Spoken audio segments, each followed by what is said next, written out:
Welcome back, John. How you doing? It's great to be back. Well, just to inform the people, on the several shows that we've done, in the description of each of the videos, there is a series of links, so you can go to John's website and take a look at his periodical. He does readings, so please click the link. The links are in the description of this video and all the videos that we've been doing. And please go to John's website and take a look at what he has to offer. So again, thank you again for coming onto the show. And we've been doing a series on this Israeli conflict that's been going on. And I guess we want to start off with some feelings that I've been having, and maybe Yes, you can interpret what I've been feeling. Okay, and I've been saying these on a few of my shows, so people are this is the first somewhat. time I've heard it on our show. For everybody to know, we were talking about before the show started, and I said, "Oh, let's start with this because this is Right, at least if you've heard it on other shows, I'm going to probably give it a unique angle." right. Okay. Maybe you just say I'm crazy, which is fine. It's okay.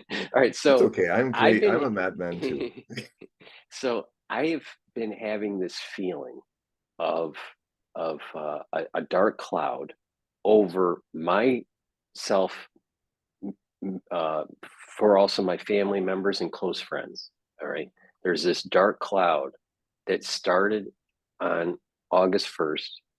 And I kept on seeing a number 1130. So November 30th of this year. Okay. And this is way before the crisis with Israel and the Palestinians, all right, before the rockets started flying and all that. Way, and that's feeling even started before Rosh Hashanah. And we had a show and we talked about Rosh Hashanah and the blowing of the shofar that couldn't happen on the Sabbath, which is Bad right. omen. And this, right. And then all of a sudden, I even told you about, I think it was Yom Kippur where I put the, um, the umbrella over the rabbi when it was raining and he wasn't feeling well because he had long COVID. I put the umbrella over the rabbi when he was walking home, and I wasn't supposed to do that because you're not supposed to put a tent You didn't over. tell me about this. Right. No, so I cursed. I kind of sort of cursed the rabbi on Yom Kippur, on Yom Kippur night. So just, and then fast forward that through Sukkot, and then I did the shaking of the lulav, and then smashed it on the ground at the last day to silence Satan or silence the great prosecutor, and then that goes right into Simchas Torah, and Simchas Torah in Israel, the day of Simchas Torah was when um, October 7th happened. So there was this kind of a culmination of things that were happening. This dark feeling of change, and there's a negative force coming over people that I knew and within my own life and within my own family, right? And um, and I define it as the ones that sense it are are called the sensitive. I call them the sensitives, for lack of a better term, right? There's this dark cloud that comes over, and it seems to pass over the sensitives after 11:30, but the sensitives still have the residue of negative happening to them. But this cloud is magnified with the wider world. All right. And I've been feeling this since August. All Mm. right. Now, I learned about 3 days ago the publishing of the Tanya, which is a Hasidic text by the Alter Rebbe, in Ukraine, or depending on where the border was for Russia and Ukraine at the time, but in that area, You were was saying it was 1700s. What seven, year? 1796 Oh, of well, that. Kislev, Oh, well, 19th of Kislev. okay. Ukraine was not even existing really then. It was part of the Ruski Mir, the greater Russian world, which is kind of ironic Mhm. because we're seeing a return of the Ruski Mir at the end of this war, which is coming soon. That's the other subject to deal with today. But that was been at the peak of Catherine the Great's rule, and she was very much involved in colonizing after the Turks were defeated, and all that area was returned to Kiev Rus, and all that was returned. So Mhm. Well, carry that's on. good. Yeah. So there. I've been always saying that there's been this connection between Ukraine and Russia and the Bel Shem Tov and the whole Hasidic movement, and that there. It's almost like a charging the Sephiroth with pieces of Ukraine going back to Russia, and there's this kind of charge effect that's happening now.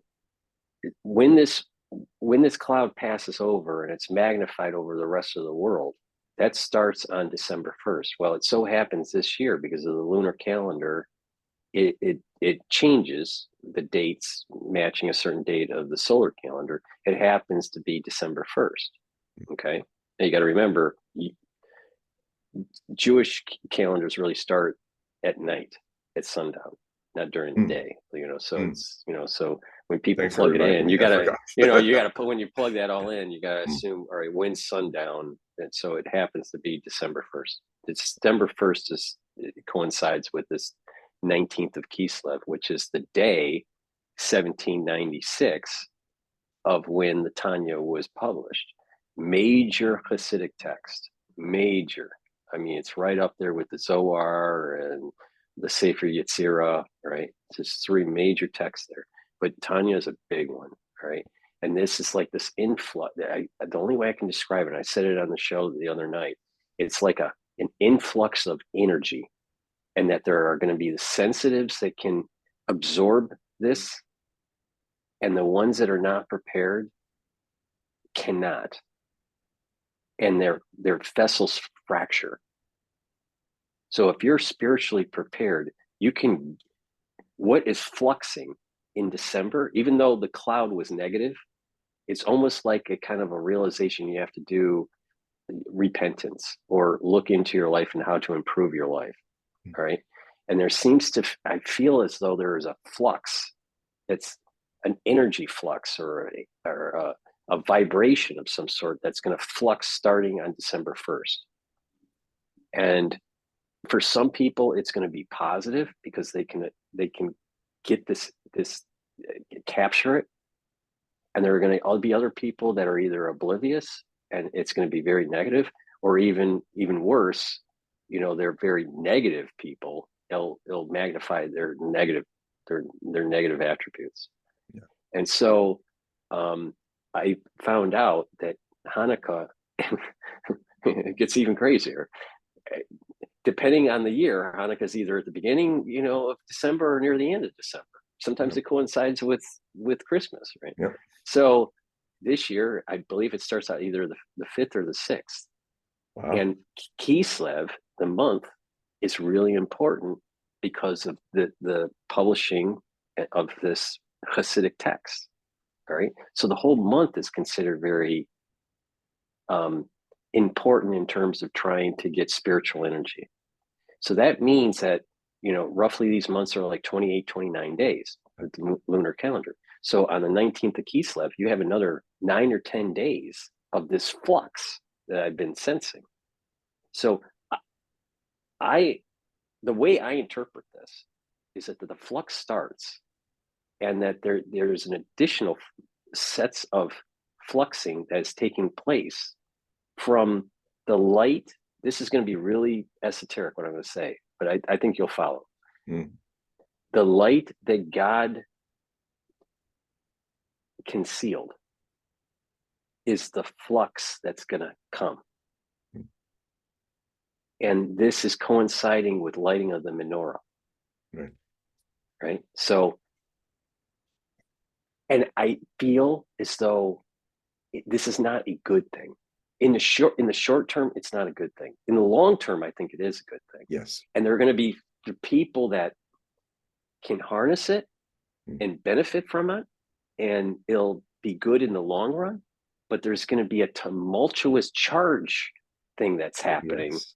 Travail. So So that's where I'm at with this. You Okay, well, take it. it's very Take it. interesting to frame this in a Jewish scholarly context, because there's well, I'll just start with one piece and we'll get them slowly, so because a lot of things went sparking inside me while you were sharing all of that. It's there's I've been talking on the shows about how Pluto is returning to its natal birth position, and it just went through its sixth pass right during when this war started, just a few days after it started on the 10th, this final swing of Pluto over its natal position in the United States. It's very key because we are the thing is backing up Israel to do whatever it does, good or evil. So it's a very, big brother of Israel is going through this death of the hegemon and travail to the rebirth of kind of coming back to America just being America, not being an imperium. A Pax Americana has been a pox on everybody else for the last 30 years. And finally, there's choices, and a lot of the world is leaving the United States. And the situation since this war started on the 7th of August has been another great wrecking ball moment, just like all the eventually seven stages of this that I've been talking about on other shows. So this is related to this. And to unpack it is just for some of the people who haven't seen the other shows. I'll just say quickly that in astrology, when you're Pluto's one orbit contains the entire history of the United States. It's birth to today, and that orbit is dying and is renewing its orbit in a process in astrology that has seven passes, because it's a very far distant planet. It's a planet that rules epochs and ages. And so this age that's ending, the first American age, is 248 years long. And so it started touching and influencing, passing over its natal position, which is called a return. And it can be a very important thing karmically in the case of judicial astrology, which is the reading of nations, and as well as in personal astrology. This birth position of Pluto in Capricorn 27 degrees is very key to its whole establishment, to the architecture that created a modern democracy through its Bill of Rights and the Constitution. And then what happens now is we are, like I said, the 10th of October was the sixth pass. Now, the first pass was when Biden was inaugurated as president. So that gave birth to his first term. And it's been kind of downhill ever since. There was the disaster of Afghanistan, then there was the war in Ukraine, and now this. And it has very powerful potentials with it, because what people are missing, and my next set of Hope Prophecy report is going to really focus on this. Everybody is fixating on what's happening in Israel. But what's not being reported is the increase of violence across the Middle East of Shia militias and Sunni militias attacking American bases. And a lot of people are getting wounded in American bases, from sources that I have. Well, Larry Johnson, who's a very good CIA source, as former CIA person, his sources in the CIA, he's retired, saying a lot of the hospitals are filling up with American wounded, and they're trying to keep a lid on it because they want to keep this from exploding. So that's happening. So what really is happening, that everybody's going, look at this, Israel. But what you ought to be looking at is that, which is America getting ready to potentially go to war with Iran. The Eisenhower and its task force its carrier strike force is now around the Gulf of Oman. So it's right at the mouth of, well, far enough away not to be hit by cruise missiles, but they're out there in the Arabian Sea at the Gulf of Oman waiting. I think the Bataan helicopter or expeditionary carrier group with, I think, one brigade of Marines is also there. has been there for a while before Eisenhower got there. We have been funneling almost 50 cargo U.S. Air Force and Navy jets a day have been going in and out, in and out, in and out, bringing in weapons, bringing in men, bringing in things. So there's been this quiet escalation. The So these things are the tangible things that are building that kind of feeling of doom, or something big is about to hit, and a lot of people are feeling it. And it is a dark energy because it's a desire that the mass collective of humanity are not even aware, not even conscious of it, is that there's a deep-seated feeling in the roots of their atavistic souls, is that they don't want to grow. The great change, great unknown change is coming. A great evolutionary jump is coming. And many traditions like to give it an eschatological context. The native peoples like the Hopi are so literally down to earth that they're very simple about, it's a time of climate crisis, it's a time of heating up the world, a time where nuclear war could happen, heating up the world, and a purification of the fire of consciousness that could purify the world. But there's a whole lot of people that when faced with change, when it really kind of is no longer a foreboding, but a situational situation. And of course, we've had a few bits of that with the Ukraine war, with the war against Hamas and Israel. These are beginning the manifestations, and it kind of made people go, oh, like that, because it's now not just something lurking behind the consciousness, just underneath the consciousness. It's now showing manifestations. And you'll notice a pattern. You'll notice a pattern with the Ukrainian war in different parts of it. When it gets worse, there's this kind of shock and foreboding thing, and then it kind of goes down into kind of everybody kind of adapts and kind of rolls with it. And there's been already, after the shock of the surprise attack of Hamas, there's been that's where you saw a lot of people kind of losing it, saying things they should never say, revealing things, especially in the Israeli government, that up to Netanyahu, he starts quoting Amalek and Joshua and all. He's quoting Amalek. And I wrote articles back in 2009 when he was doing that, and said, look out for this, because now he's literally quoting Amalek, because before it was his press office that responded to Ahmadinejad's presidency in Iran, when he said there'll be a day when Israel will be wiped off the map of history. Now, in Farsi, it was not. They took that and ran with it as an opportunity to exploit that and make it, well, we're going to wipe you all out. That's what they're planning to do. No. The problem is, in Farsi, is there was no proper word for just an end of something, like a political context. Ahmadinejad in his speech was talking about not the two-state solution, but the one-state solution, that the only way this is going to work is if somehow Arabs and Jews can live in Palestine in one country, equally protected, with equal rights. And now that's an important theme we'll get back to, because I'm going to talk further after we look at this part that you're opened up here with this something about to happen in early December and kind of begin to manifest and fluctuate and come out. Yes, there is definitely two things. Two of the big wars are coming to their head, or we're passing the danger.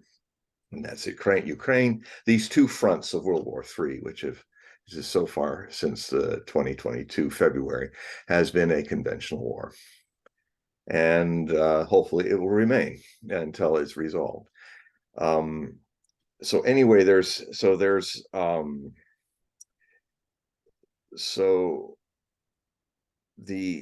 a deep-seated feeling that the human race can't even collectively confront, but they will act crazy and say crazy things and take signs and get fixated on one thing and not see the other thing that's coming. And of course, the press in the world, well, the free media, which you and I belong to, the free or alternative media. You can, we'll make our mistakes, but we're trying to really work this out. We're not coming from a place of trying to fulfill some state agenda or be a propaganda organ. And that is why we are hunted and banned, and all of that happens. But thank goodness for one thing that's happened in this shake of the normally unconscious world, is things like Elon Musk taking at last one of the big social gathering platforms that's been privatized and literally giving free speech back to it, literally returning it to the people, to their constitutional rights, where if they can say what they want to say. And I must say they're doing a good job, I think, with the here's another view of that. It's now that system where they have the three people icon, head and shoulders in blue just under a context meter. I think they're doing really well with that. I don't always agree with what they're saying, but they're not. It's not like it used to be, where they just don't make an argument. They don't give you sources. They just, this is wrong. This is non-Soviet behavior. You are an enemy of the people, or something like that, and kind of a variation on a theme of that. So that was a huge opening, and hopefully it will remain.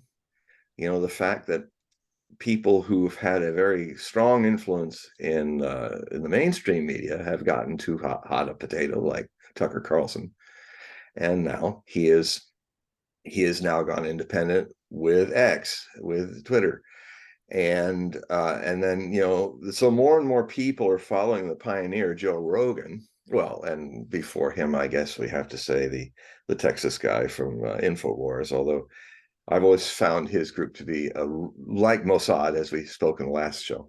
Mossad's wonderful for gathering intelligence, but they do not know how to interpret their intelligence. They're one of the worst spy units for that, but my God, do they know how to gather the info? Well, I used to think of Infowars a lot like that. I think it's maturing. It still has a way to go, but I honor their being out there early, but a little too hair on fire sometimes. But that's slowing down. They're getting better. So anyway, the thing is that we make mistakes. We in the alternative media, we make mistakes. We're human. We admit it. Unlike CNN and Fox and other places, which I used to do interviews on, they would die first before they say they made a mistake. And so, for instance, I made a mistake that I can talk about now. Thank God it was a mistake. It was looking like Theodore Roosevelt and another carrier strike unit were also on their way. Maybe they were, and maybe they were kind of coming towards the Middle East from the Western Pacific, but they have not shown up. So I wonder if that got, or I'm just wrong. Thank goodness, because I was thinking 4 carrier groups. I've said before, that's not a statement of deterrent. That's an offensive. And so that was my mistake, and now we can see how it's developing, that the Eisenhower and the Gerald R. Ford are the only strike groups there. And actually, if they're going to war, that's not enough. But leave it to, as Mr. Obama used to say about the current president, who was in the first pass of that 7 passes of Pluto's return. He said, leave it to Joe Biden to F things up. So that's another crisis that's happening. Which is giving foreboding in the country. Political crisis is brewing. He's done. He's really can't. I mean, he got up. I think there was some footage I just saw that at this ASEAN meeting, suddenly out of the blue, he's in this round table, and Xi Jinping is on the other side of the third of the table, and he just suddenly gets up and starts shuffling over, I just gets up and it's like they're pulling a what, here's Z saying what, and they were kind of taken aback. And because there was no translator there, the head person of one of the great diplomats after the Russian foreign minister, the Chinese foreign minister, these are like Talleyrand and Bismarck, stature of people in diplomatic. I wish we had somebody like that in our world. Um, uh, so he was translating for Biden. I don't know what they were talking about. It was like suddenly he was there, like he's shaking his hand, like he's seen him for the first time. Oh, hello, Z. And very embarrassing. Um, and the other things that are slipping out is the camera was on our Secretary of State the moment when, after all that talking, somebody dropped the truth bomb question, baiting the recalcitrant mind of Mr. Biden. It says, but you said before, Mr. Biden, that Mr. President, that Z was a dictator. Do you still feel that now? Well, it's a good question. He should, of course. You could see Blinken starting to blink and kind of get all nervous and like, and then there's the moment where he says, oh yeah, I said before, he's a dictator.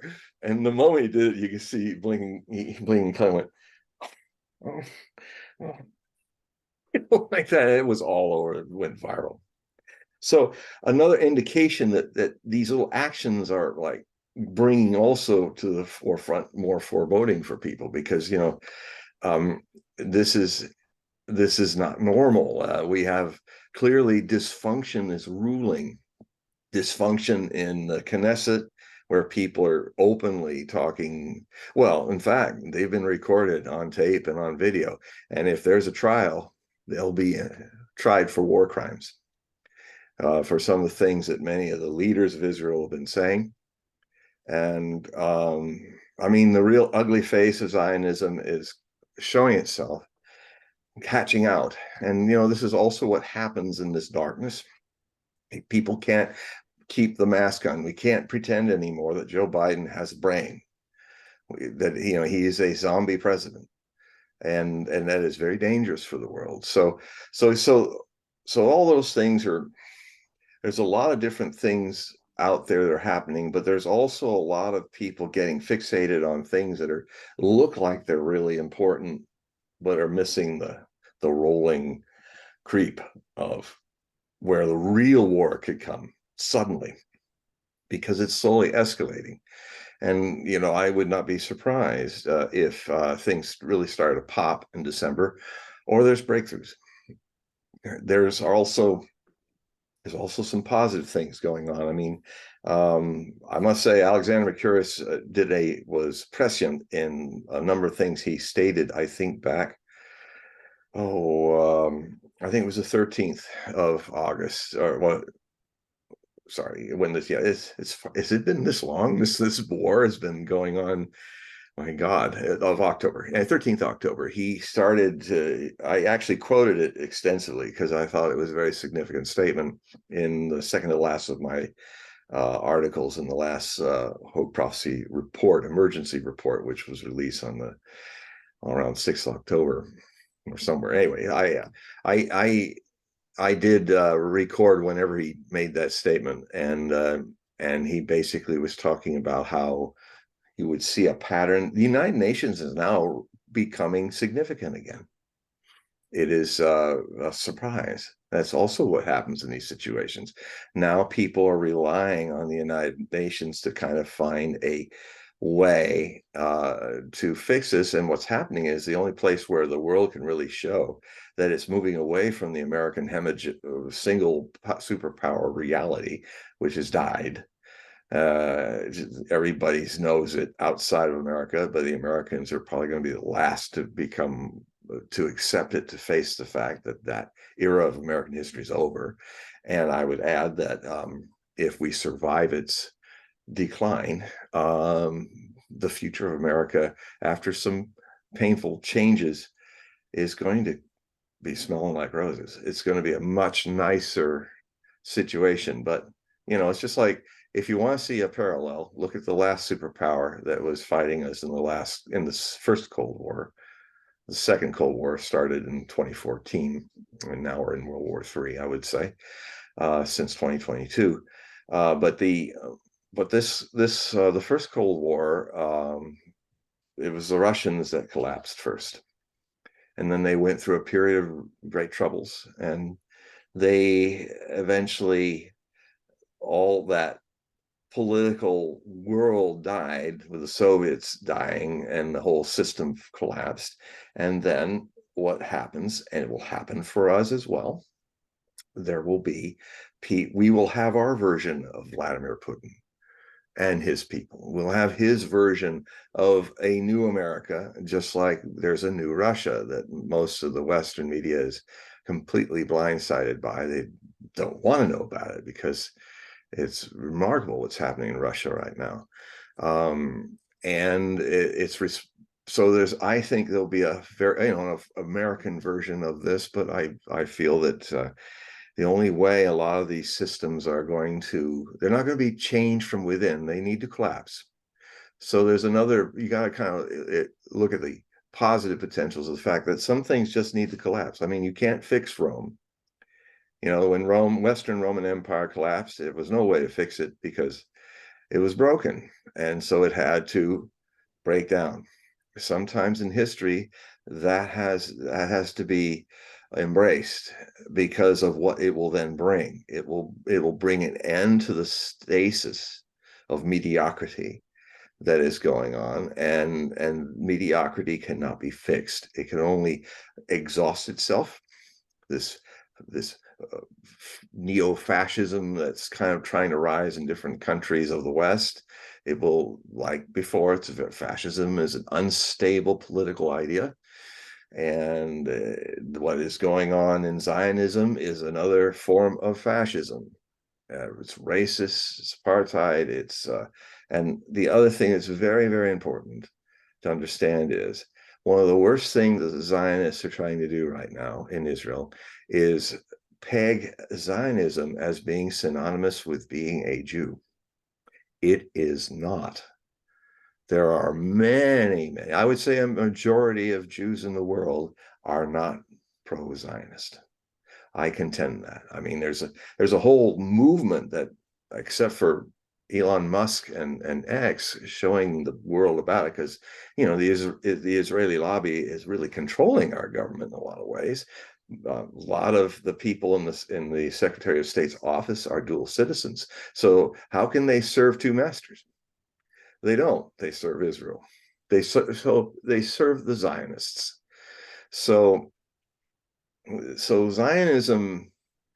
When I'm going to publish some articles in my next wave, which is probably going to ruffle some feathers, but it's meant to heal the situation, and to give context. Is that is Israel, or to be Jewish is not to be a Zionist any more than to be a non-political interested German makes you a Nazi because there are some Nazi Germans.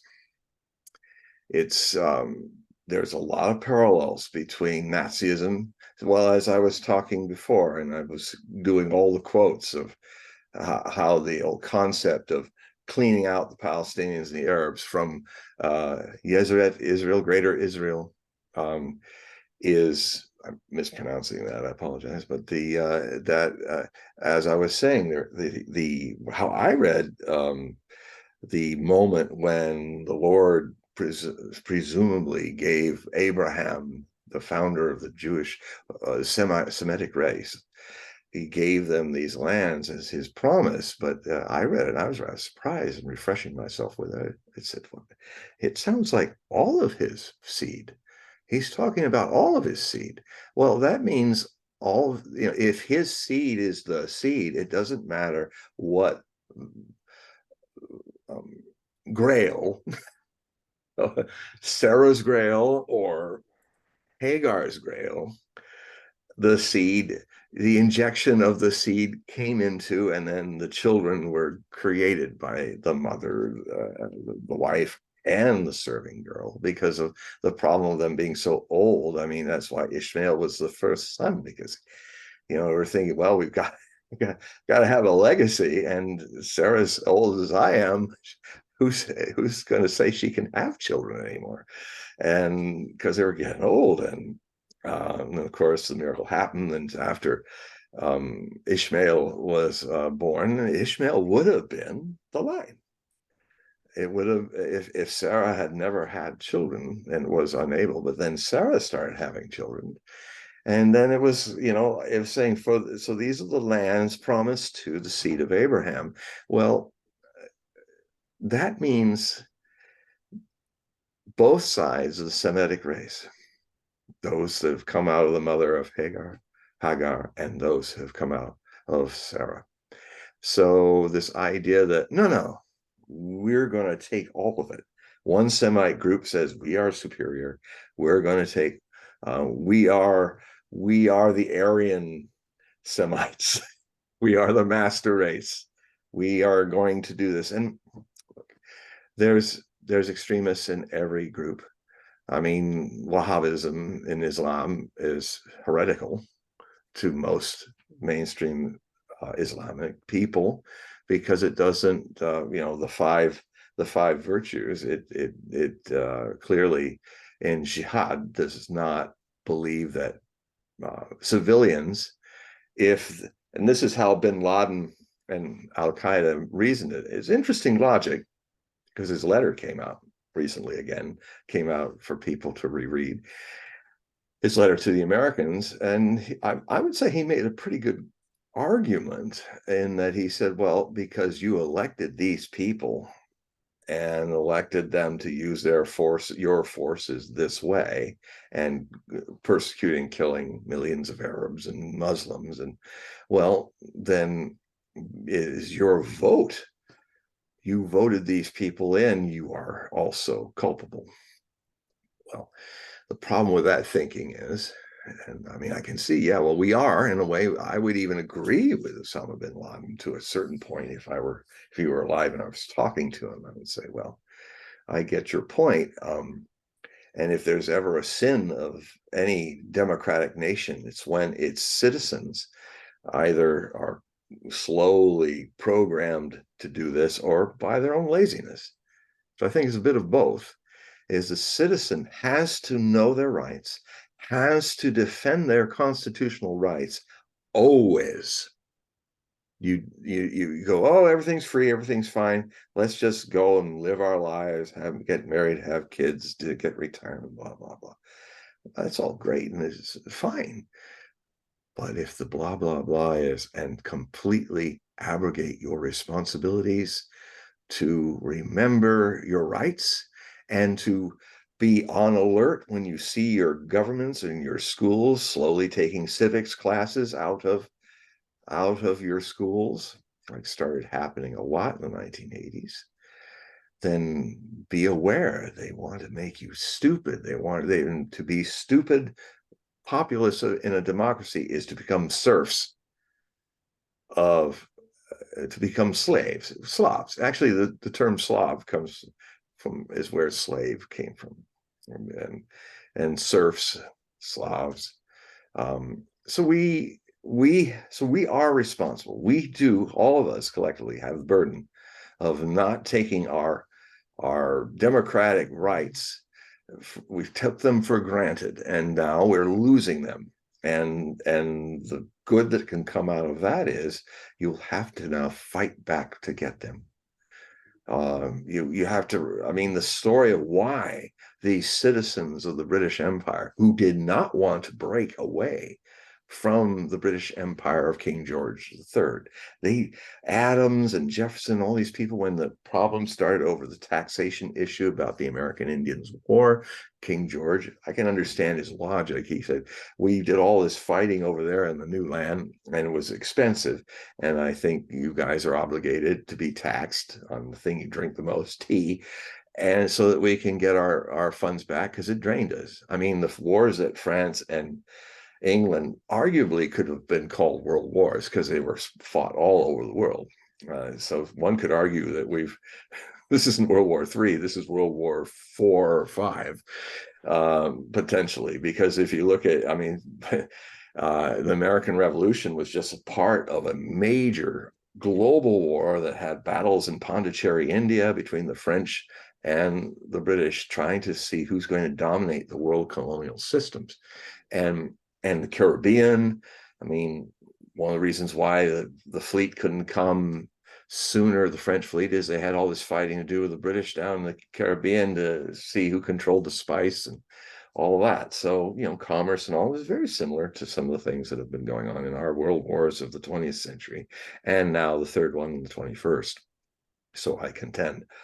So, all that's going on, and the situation is, there's so many ends of this that I could grab at the moment. So I'm trying to grab the tail of one of them. So, you know, this foreboding, it's real. It's something I often feel coming up before most people. I talk about it as premonitions. You call it what you call it. It's also a collective premonition. Over the last, from the mid 2010s on, it was clear that there are rising these looming things that, and many readers over the years. I mean, I've corresponded in the last 10 years to 60,000 people. I mean, I can't even count how many emails I've written to people, but that's how I learn. And through the process, I learn how to communicate and understand what people are needing. And that's why it's always great to get feedback from people who do the readings or that I do, or to people who subscribe to my Hogue Prophecy reports. I always encourage them to give me feedback, because that's how I used to be able to do that a lot on Facebook until they started shadow banning me and preventing. I have thousands of people on my Facebook page, but they never get notices about me unless it's by some accident. I used to get thousands of people chiming in whenever I notify them that I was releasing another Hogue Prophecy report. Now I'm lucky to get 5, and rather than 5,000. And so, but that's part of the problem. But it's getting nudged. So what's also another layer of what's kind of disturbing folks is things that people are not used to seeing, like the fact that despite all the really harsh stuff that's being thrown out there, people are shocked to hear governments actually killing thousands of civilians, an open genocide. And here we have, with all this technology and ability to actually see it on our devices every day, and it's like, it's right out there. It's kind of the kind of stuff that people like Hitler and other would try to hide. It's right out there, and you can watch it as it's happening every day since this thing has started. Is an act, this war of genocide is definitely happening. And but now, because of that, people first getting over their shock, and then the other reality is millions of people, 50 million Arabs in Europe and other places, are having massive demonstrations. London finally had a demonstration that was the size of the one they hadn't seen since 2003 with the Iraq War, with the unilateral invasion of the United States into Iraq. I had friends in that, demonstrating in that. It was amazing. And I was seeing the same oceans of people crossing over the bridges to the Parliament that has not been seen since 2003. And all over the world, people are demonstrating. All over the world, people are shocked by what they're seeing. And all over the world, people are seeing that America has a zombie for a president, and they can't hide it anymore. It's just like I've been saying for even before the Ukrainian war started. I was saying, like, they'll propagate it another way, but propaganda only works at the beginning. And they were winning propaganda war with Ukraine for the first year or more.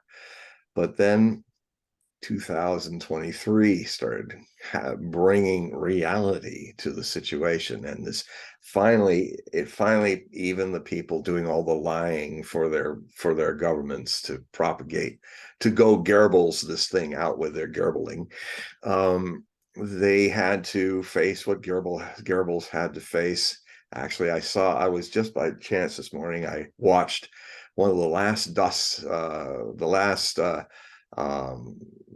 Vulcan what was it? It was with have the Black Eagle, the German thing with the rays, and it was the weekend report. The what's it called? I mean, it was Das Signal, but anyway, it was a Nazi newsreel, and I stumbled upon the last one broadcast on the 22nd of March. It's telling the parallel that this is happening with our own time when propaganda wars have been going on.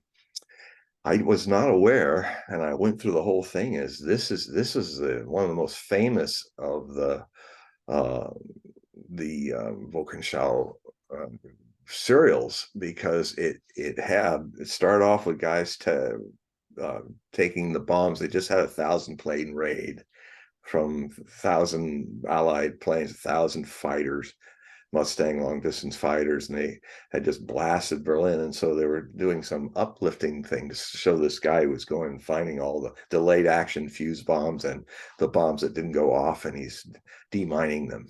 And and what a great service he's doing, saving people, and they're blowing one off. And then it goes to something that had been shown separate, but now it was in the final newsreel again in a longer version. It was Hitler. The last time anybody in the public world would see Adolf Hitler live is when he goes to meet all the boy warriors and give them Iron Crosses because they'd taken out Soviet tanks. And then everybody saw what a wreck he was by then. And they hid. You couldn't see his Parkinson's hands. He was holding it, and they made sure they cut off. But there's some raw footage that shows his hand behind. It's just like going, meh, meh, meh, meh, meh, meh. And he's just a wreck. And he's like going, oh, good, good to each of these little boys. And and then it was a shot of him walking down with a bunch of soldiers at the Silo Heights that was the heights where the Soviets came over in this huge battle. That was the opening of the Battle of Berlin, about 20, 30 miles east of Berlin in April. And so they showed that in it. And then they showed the other famous one. I always thought these were separate, but they also showed the Volkssturm, all these poor guys, old duffers, just like you see in Ukraine now, all these 40, 50, 60-year-old people being taught how to do the Panzerfaust, even women. You're seeing that in Ukraine now, which is also another Nazi state. It's repeating history since 2014. The Banderite Nazis that used to be some of Hitler's best non-German allies have come back, and they are. And it's funny it's funny in a tragic way, the crying clown way, that now I'm actually seeing in the trenches, when there's a lot of dead Ukrainians, a lot of them have long hair, and like the Russians are like in shock. They're like, oh, what is she doing here? Well, and this dead woman, dead young woman, probably had only a few weeks training. And then there was another amazing bit of footage I saw where there's a woman huddling all alone on some grass in an open part of the dell in the wintry area. She's all alone. There's nobody around. The Russian soldier's coming up, and he's talking, and he says, "What are you doing?" And then he comes up to her, and he doesn't know that she's a woman until she calls out and says, I surrender. Please don't hit me. I'm pregnant. And he was like, what are you doing here? In Russian, he was like going, you shouldn't be here. And so they left me, and so they took her and took care of her.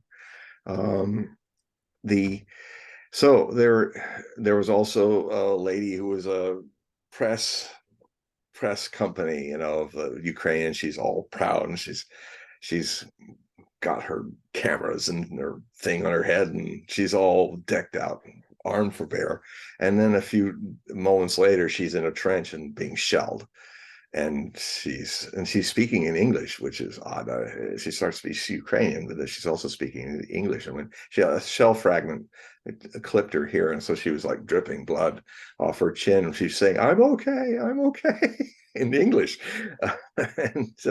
But she was there huddling against the. She was having her first experience of a shelling. Ukrainians don't have any shells anymore. They're all going to Israel, and but that's another story. There's so many things to unpack for December, but I'll get to them. The After the 1st of December, what's going to happen? So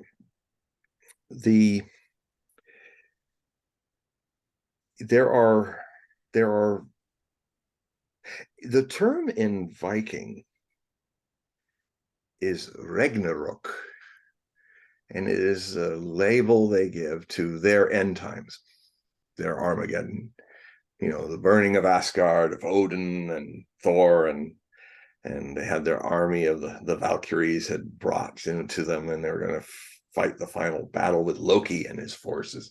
And the great serpent that rings the flat earth started violently fighting with Thor. Thor killed it, but he got poisoned. He hit him with a hammer, though. But when that happened, then all the waves, everything started to churn up, and major earthquakes and things like that. But Ragnarok, and then what eventually happens, though, is that world is destroyed. Odin and the gods are all destroyed, and a great fire and war and all of that. And then the children of Balder. Balder was like this Christ-like figure in the Vikings, and Loki, when Loki was still part of everybody in Asgard, Balder was standing there like this angelic figure, and they were throwing things at him because nothing could kill him. And they'd throw a big rock at him, he'd bounce off him, and he wouldn't be hurt. He'd just standing there.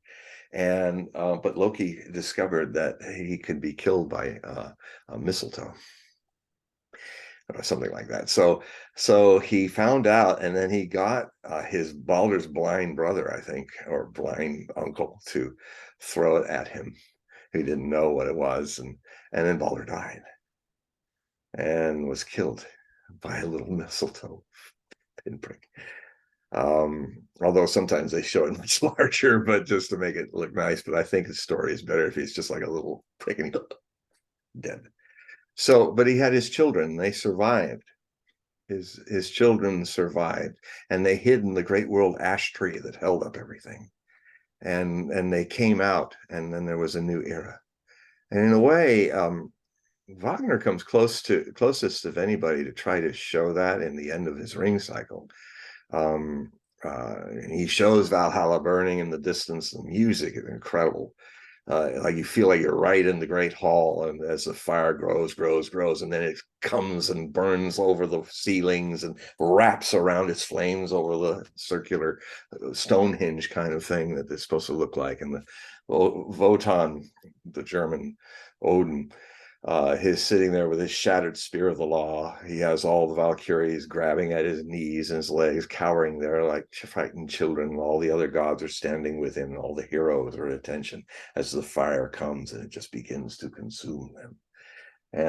And because the curse has been broken, the ring, and so it was the end of the gods. And then there's this huge explosion in the sky, and a great flash of glowing ash. And then the last theme that's left of all this language of themes, curse is gone, all that's gone, and all the theme that's left is this beautiful theme, which is love. And it's kind of goes ya dee da dee da da dee da da da dee da da dee da da dee da da da dee da dee.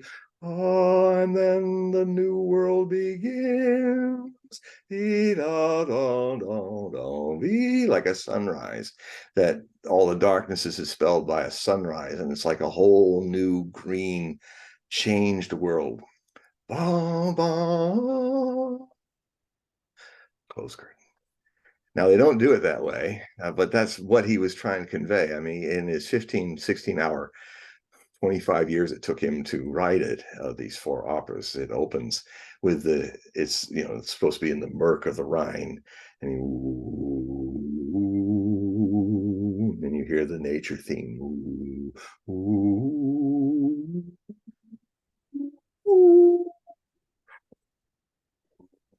And then your attention musically is like you start to see through sound. Your attention rises, and then you start feeling the current of the Rhine because you're in the depths of the Rhine, and now you hear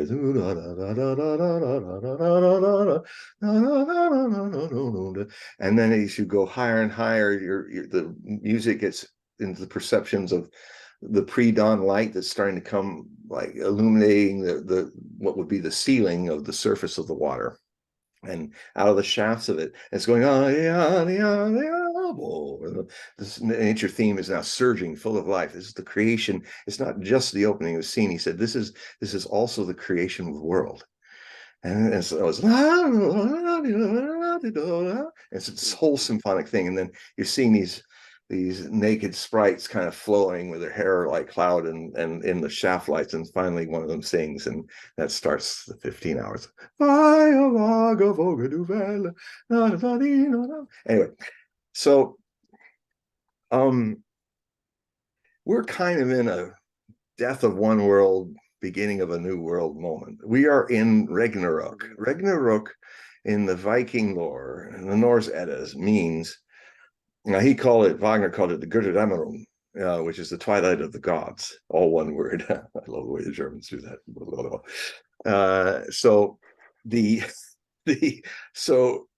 But Ragnarok means the breakdown of established things, the breakdown of order, the breakdown of structure. It has a lot of different meanings like that. So one of the things that makes people feel a foreboding is their structures are about to be broken down. They feel it. They don't know. I'm giving voice to it. It's what you're saying about in this foreboding since August, and especially in October, and now it's kind of going to hatch out in early December. It's like breathing out. It's breathing in, and then that's the foreboding, and then it breathes out into the manifesting world. And what it's going to do, you can already see the beginnings of it. The cracks are there, is structures that we've respected. America being a superpower for 32 years, no one questioned it, and what a lot of people wanted to see it end, because a lot of people were not being treated very well. When there's one, I always had this hope that what we would do is we would truly live by example and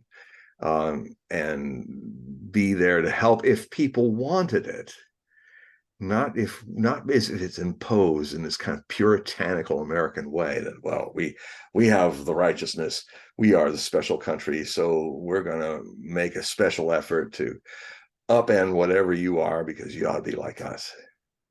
And what hubris of empire. So it was an opportunity that was missed. And even then, it's an opportunity that America can always be, as any country. And what I love seeing about the Chinese and the Russians and the Indians is that they have no interest in. When Biden met, and he had a moment of structural shock when he finally, after all this effort to get Z or C, trying to get Z is not nice in Chinese. It's everybody, if you don't say Xi Jinping, it's Xi Jinping, like you see him. Because otherwise, I guess that's a derogatory term, Z in Chinese, I'm learning. So he basically laid out, because global, the communiques laid it all out. He just said, look, we've watched you. We don't want to become like you.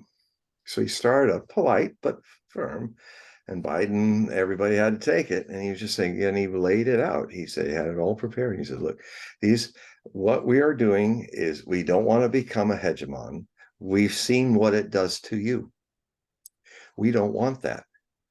We just want to be a nation, communing with other nations, spreading wealth and profit and order and stability for the world, because a lot of things can't happen in this world. But it's not like we're going to impose it.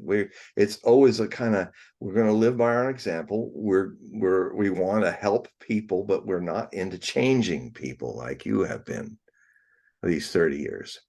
We're have no interest in dominating the world. That always leads to disaster. And guess why? You are our example of it. And so get that out of your heads. We are not involved in that. And neither are the Russians. If anything, I mean, if NATO had not encroached upon the Russians all these years, there wouldn't have been this war. And Ukraine wouldn't be disappearing, which it will. Ukraine as a nation is going really not exist anymore. The Russians said, please don't make us have to do that. But if you guys want to turn Ukraine into a platform for your missiles so that you can shoot a missile at Moscow in 5 minutes, and we have no time to verify if it's a decapitation attack, just like Kennedy couldn't verify a decapitation attack from Cuba. If you're going to do that, then you're turning the situation of your encroachment into an existential crisis for us. You are threatening all of us, all Russians, and all the other 139 ethnic groups that believe that they like to be in, though they're different ethnic groups and stuff, they coexist really well. And if you want to see an interesting inside story of how Russia is, I would strongly suggest you all go on YouTube and watch Ellie from Russia. That's Eli from Russia. I've been watching her for about a year now. She's this amazing Aries red-haired explorer girl, and she goes all over. Rather than Dora the Explorer, they should call it Ellie the Explorer, because she really doesn't. And because of COVID, she spent the last several years, rather than traveling around the world, which she does extensively, she spent most of her time going to all the different provinces, oblasts, and states that are within autonomous states that are in Russia. And it's quite an eye-opener to see. As far as ethnic mixing, the Russian Federation and America are the most melting pot countries in the world. The Russians, though, is an interesting thing, is that people retain their sovereign cultures inside the Ruski Mir, the Russian world. And she goes to all these different places. I mean, she's also a mix of this. She had a Russian father, and her mother's a Bashkiri, a Tatar, which is one of the largest minorities in Russia. And what I'm seeing from this and other things is Russia is really handling its different races and people with respect, and that we don't have in our country. And we could learn a lot from them about that. Now, that wasn't always the case. Stalin did a lot of purging of a lot of different people during the Soviet period. But this new development in the world is about sovereignty of nations, not one sovereign special nation that everyone else has to bow to. And in fact, the whole concept of being a special nation is neurotic. Isn't it ironic that the only best friend Israel ever had, the Zionist Israel, is another country that for a time was a superpower that, like Zionist Israel, not Israelis otherwise or Jews, but Zionist supremacists, also think, well, we're chosen by God, so whatever we do, this is our land, whether you're all here or not, we'll take it. And this ugliness has finally, the pus is finally out in the air. So I'm hopeful the wound can be healed.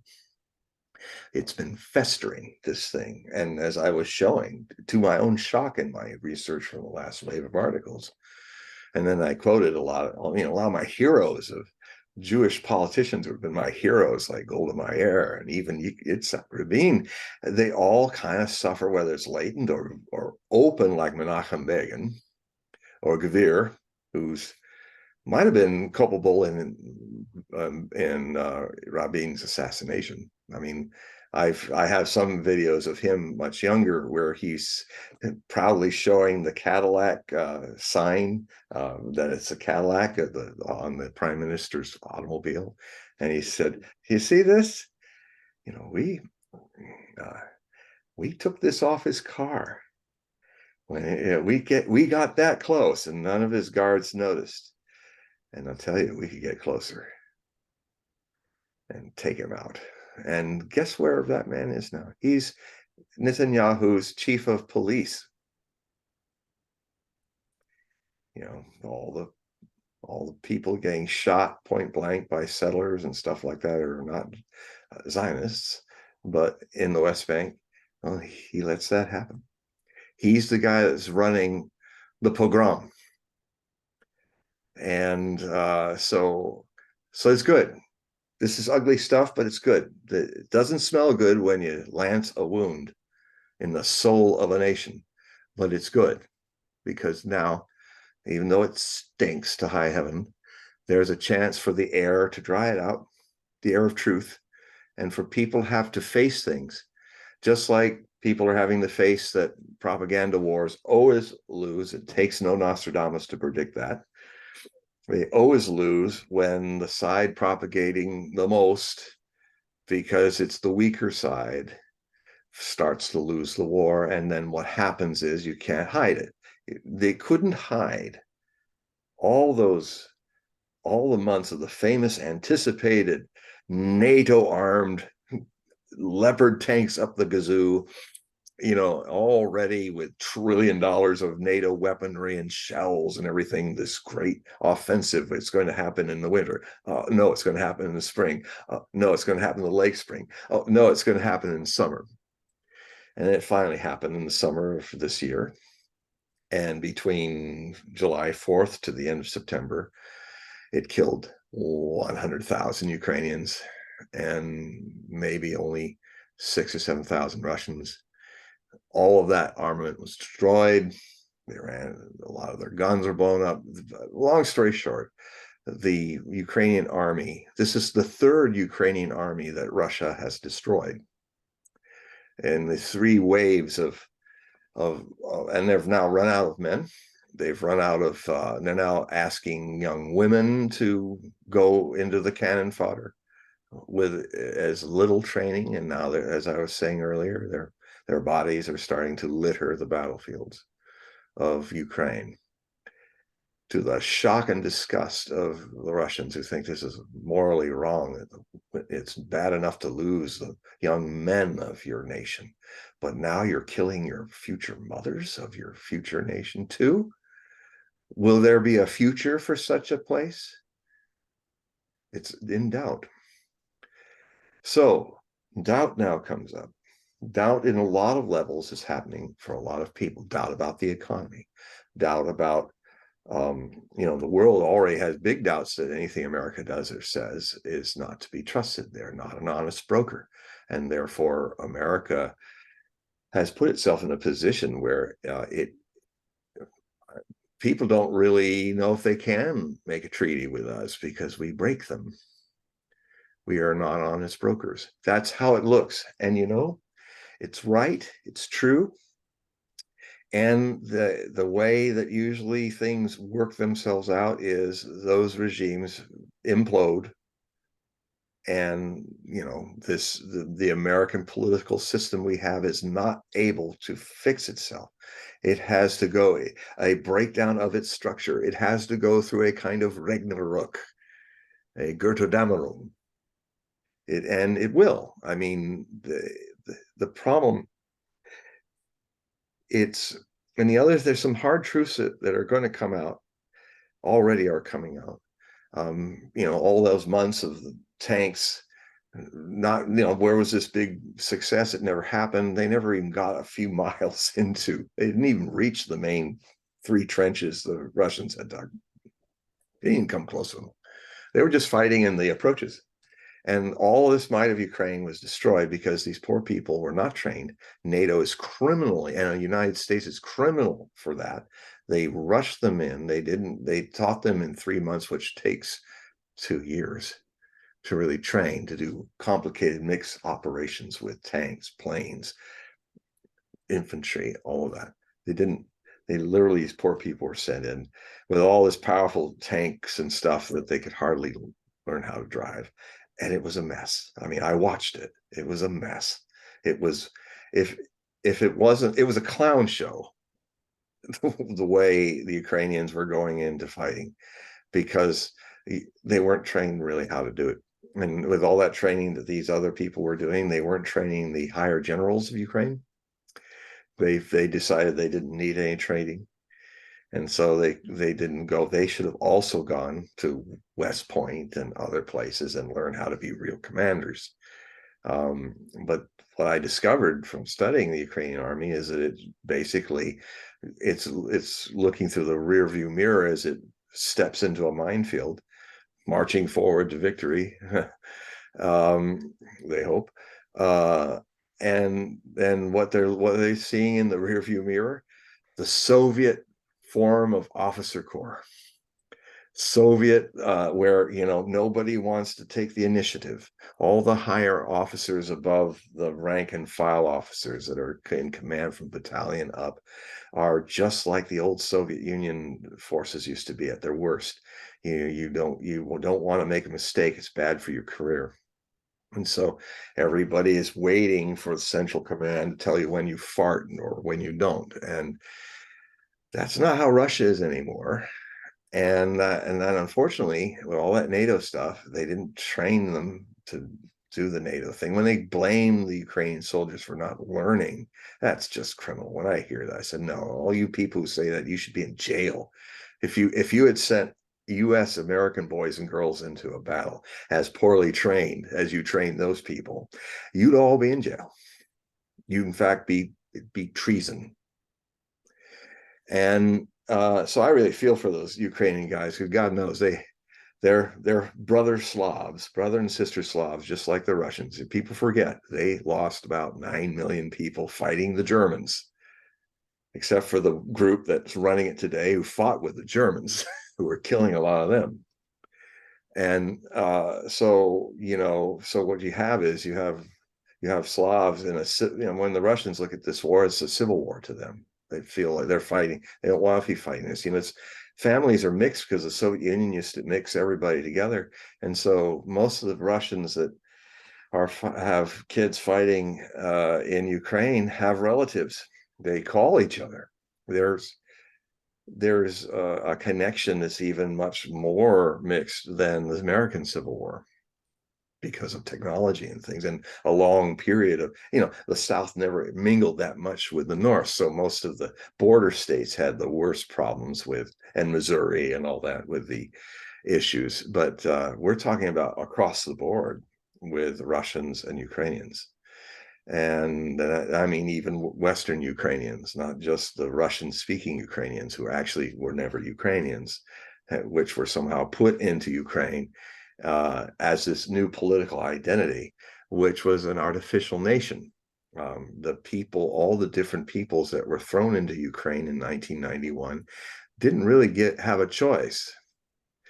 I mean, and so it was doomed to fail because it wasn't. It was one of the few countries that didn't just rise out of its own interest to gather its certain nation together to be a nation. These people never had a choice. They suddenly became Ukrainians, and some of the Ukrainians thought that they should run the whole show. The Banderites, the Nazis, and they had a similar Hitlerian concept of, we are Aryan Slavs because we have Viking blood in us. We don't have the Mongols. All the Russians have all that Mongol blood. Of course, these idiots have never looked at the genetic maps of what happened, the genetic mixing. And when the Mongols came and destroyed Rus, the original Kiev Rus, and then went all the way up into Pskov and the northern parts into what would be the Muscovy duchies. Well, they spread their seed. Ukrainians and Russians have exactly the same genetic background. The DNA does not make one more Aryan than other. There were a lot of Vikings that also became Russians, a lot of blonde Russians out there. And it's all perfectly mixed. So this whole idea of creating this identity is I mean, it's even sillier than and more insane than the clear different ethnic differences of Germans and Jewish Germans. They're different. What's the problem with that? Russia seems to do fine with lots of very different people. Like I said, this lady Ellie, she's a young girl. She's you can see she's got the horizontal eyes, of Tartars, and I'm all for mixing myself. I think if there's ever a master race, it's when all the genetic pools have mixed together. I guess I'm speaking from my own bias because I think I have half the world in my genetic pool. You name it, it's the Hogues made love to it. So, and that's why they got all over the place, because I guess they were kicked out of a lot of countries.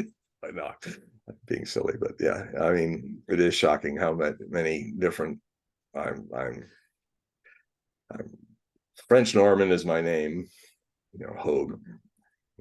My English side is Danelaw, so that's Vikings, Norwegian Vikings in France, Danish Vikings in Yorkshire. Um, I have a lot of Ukrainian blood too, Ukrainian and Jewish Ukrainian blood, and German Ukrainian colonists who went in Catherine the Great's period. They colonized a lot of those areas. So the Volga Germans, I have that as well, and the Swedish Vikings. So it's no wonder the first mythologies that I wanted to read first were the Norse Eddas before I went to the Greeks and to the Hindus and all the others. I started with Loki and Odin and Wotan and Vaslunga Saga and Nibelungen and all that. So just a crowd. But Well, I'll tell you, I remember in college having to read Beowulf, and that was just a yeah, fascinating book, is. Yeah, and and there's different versions of it. yeah. There's like the more I don't know how I want to phrase it, more closer to the original, Anglo-Saxon. like Yeah, Anglo-Saxon, and yeah.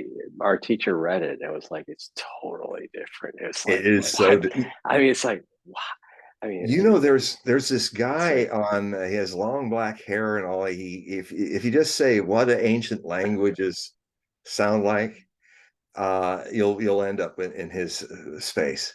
And they're actually people who are speaking ancient languages. Just today, I was learning to listen to Latin, which is the smallest Romance, least known Romance language. It's just in a few valleys in Switzerland that play it. But Nostradamus was talking about a raid on a castle, and it was saying they were speaking Latin, but it was really, everybody says that's the code because of where it was happening and all. And like they got in because they couldn't understand the signals, and they broke in his prophecy. Well, they were speaking Latin, like Aladdin's lamp with a D. And so he's Italian, this guy. So he was having these people speaking, and kids and older people and stuff speaking. And it's so different, it's more rounded and bouncy. And he said, well, I understood this part, but the other part, no. And then there's one where he's speaking Latin, ancient Latin. And he's dressed up like a Roman soldier, and he's speaking ancient Latin. And what I found out from him and verified is that the Latin that was spoken in the first century BC, first century AD, they rolled their R's. This whole British, because Britons were always like the Romans of our time with their empire. So in a way, even the way people speak Latin, it's kind of got the Victorian non-rolled R's. And when you hear it with the rolled R's, you can really hear that this is the mother of all the Romance languages. It's not so dull and stereo. It's a sterile, ipso Hugo, who got, it's It rolls R's and stuff, and I could hear Spanish, Italian, French, even a little, all of it, Romani, all of it was there. And because he was talking about how in different periods of the first century they would some people, and he said farther north, and he was even talking about how even with Latin, the northerners, which makes sense because they have a more Germanic, Celtic Germanic influence. The Lombards were Germans, and that they don't have the open vowels at the end of things. They won't say Lagorno, they'll say Lagorn. Yeah. And since I've been immersed in 16th century French for the last 3 weeks, doing my last pass on the final 300 quatrains of the magnum opus quatrains that everybody knows if they read Nostradamus. It's a big milestone in my life. I've updated them at last. I've gotten through over 1,100 of them in the last few years. And now I will update my translations for them from 28 years ago. So anyway, so I was, as I usually do, I go on a journey and even I don't know where I'm going next. Some of you love that. Some of you are pulled into it as much as I am. Sometimes the pull is more important than what I'm saying. And I know some people, it really freaks you out. I apologize, but hey. If you're still listening, there must be something you're enjoying. No, Maybe you're sure enjoying being frustrated. Why won't he come back to this and that? Well, that's how I am. Well, the thing is that's what people need to, like the shows that we do, it's not scripted. No. And a lot of it is just these flash of thought, and you In a surf river it, of thoughts. you surf it, and sometimes what It happens surfs is, up. Yeah. yeah, and then sometimes it dies down, and then it catches another wave, and Yeah. and I think these I get types of shows around. are better, right? Right. I just think these types of shows where it's not scripted at all, it's much better than these shows that are scripted. I remember going on the Glass. I think his name is Glasgow. It's kind of a lower channel, smaller channel, but it's a bit polished with the editing. So it does go through a whole pre-recording and then a post-recording editing kind of thing. And but it's scripted. There's a monologue that he's reading from, and and then some people prefer that kind of show. There's a certain I don't. form. Yeah. It's a I certain prefer. form. I mean, if I were to do a Nostradamus documentary the way I'd like it done, I would write down the whole script, rehearse it, and do it, and play Orson Welles and The Man Who Saw Tomorrow, only go where he left off. Because that is the litmus test of all documentaries, that 1982 thing that he did. And I'm kind of hoping that someday I'll play the role of Wells with all the footage, and I would have to write the script out. I might make changes and stuff and variations, but I'd follow script on that. So there's a place for that. I'm all for that. And there's also a place for round, get around. I get around the narrative all over the town. And so you sing on other people's shows too? Yeah. You do? Okay. Oh yeah. I can't. I'm an opera singer. I used to be an opera singer, so sometimes I even go full classical. There's other people though that have been sensing something that I've been sensing. Yeah, it's all over. And I just feel like there's very little time to prepare between now and December 1st to really benefit from this energy flux. Well, in fact, it kind of gets back to from the last tangent is, I'm saying how, people are feeling more upset by change if they can kind of look at it in neither for nor against, as true meditation is, where you just see it as it is and see how as it goes and as it changes. And from that kind of witnessing of it without judging or trying to figure it all out. There's a certain intelligence that's required where you just simply observe it. I mean, I think Krishnamurti said one of the highest forms of intelligence is to not assess what you watch, but just watch it, be one with it, see it, show its full nature to you, its catastrophe as well as its potentials. And we are living in a world where especially in the West, well, what they're living in the other part of the world is a lot of hope, where there's also a lot of hope in the world. That I think us being in the West doing this, we're in the part of the world that's not on the right side of history right now. We had our show, we were the hero in earlier times, but if a country lives its life cycle long enough, it becomes the black hat, it becomes the fascist, it becomes the nation that has to be sat on by the rest of the world.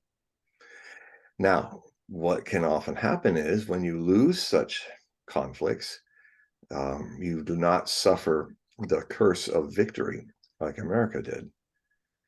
When you win it all, because God, we won it all in World War II. We were one of the last countries even left standing. I mean, we literally had to use some of our wealth to rebuild in the Marshall Plan and other plans the destroyed world that happened from World War II so that we could have business and commerce and currency. Just having the money with nobody else to sell it to because they're all living in ruins. So, it was a pragmatic thing as well as a very beautiful thing that the Marshall Plan was done. And it was also, and I'm all for different dimensions. It's the right thing to do as a human being. It's the right thing to do to invest in building your customers by helping them to come back into a civilized state rather than a Stone Age. And so that was very wise and on all levels, as well as pragmatic and practical. So, but America went astray when, for the first time in any of its wars, America did not do what it did like at the end of the Civil War or the end of World War I, to just cite a few issues, but we did in every war we were involved in. We'd go back to a civilian economy. We'd marshal up our soldiers and stuff and fight a war, and then we go back home and go into peace and start making prosperity in other peaceful ways. But what happened was, again, one of those unknown new elements that hadn't happened before. And at the end of World War II, we were going to probably do that too. But there was a problem. The Soviet Union and the United States were kind of going to Cold War. And that created and Eisenhower warned that this is very dangerous, this creation of a military industrial complex. If the Cold War is long, and this was 48 years long, so 2 generations, what you end up doing at the end of it is, if you end that Cold War and suddenly most of your creativity has gone into preparing for World War III, and sometimes fighting little proxy wars or indirect wars here and there. And also preparing for a big collision in NATO against the Warsaw Pact. And actually, that was when we could do things like big, powerful things with our mixed operations and all that. The last kind of glorious bit of that was this whole dust up with Saddam Hussein in 1991, the Persian Gulf War. That's the last time you saw the United States, 500,000 United States soldiers, and another 100,000 of a dozen other nations, including Arab nations, Saudi Arabia, Syria, and others, all being involved in a major mixed operation into Iraq and Kuwait. But since that time, America let those muscles go atrophy. They let their industries be sold off to China. It's not China's fault. They weren't coming here to buy it. We came there and sold it to them. And certain people like Mitt Romney and others who almost could have been president made a lot of money dismantling our industrial base. And to be fair, Bill Clinton I remember when he was talking about it, he was saying, we're going to be a service society now. We're not good. And he was trying to argue the idea that you could actually get along without an industrial base. And I was just sitting there going, that is just dumb. That is not going to work. And it didn't. And it's going to take us 30 years to fix it. And that means a lot of kids who think they can be in a service society. No, you're going to have to build some muscles and go back and build things. You know, I was in the tail end of it, so I did a lot. I was blue collar as well as white collar. So I think that filled me out in experiences. Frankly, I think I could see it then. There was this whole idea that to be a blue collar person was somehow less a human being, like a Palestinian, in a Zionist nation. I mean, there was this guy who used to do the Dirty Jobs shows. And he's always been a champion of the working man. And he was telling a story about how, he was like, well, I don't know, I might want to be a plumber. I might want to do this. And they were trying to talk him out of it. No, you need a desk job. No, you'll make more money. I mean, there's no money in doing that. But he was like, he understands like I understand that it's just different kind of intelligence. And these people might be able to push papers, but can they build the skyscraper they're doing it in?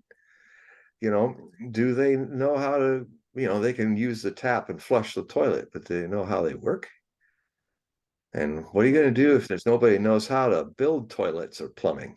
And you just got your nice cushy job with no toilet, no electricity, no building. You can go and learn, fatten your head with knowledge in the ivory towers of this country, but don't forget the people who raised those into the sky for you and gardened and helped the ivory grow over it. There's a loss, and this is what's coming back home to America the way it used to be. And not that it should ever go backwards, but if it's going forwards, it has to go forwards. And this will happen with a lot of pain, like any birth can be painful. But the child that's going to be born of this, if you remember while all the pain is happening, there's some beautiful babies going to be born in the latter half of this decade into the 2030s, of the difficulties that are coming. Because, I mean, what's helped me immensely to kind of understand the blows that happen in life, collective blows from what's going to happen to us with the economy, with these wars, with the climates, and all these things, is that I find that when I understand what's happening, it really takes most of the identity, which is most of the sharpness of pain, away from me.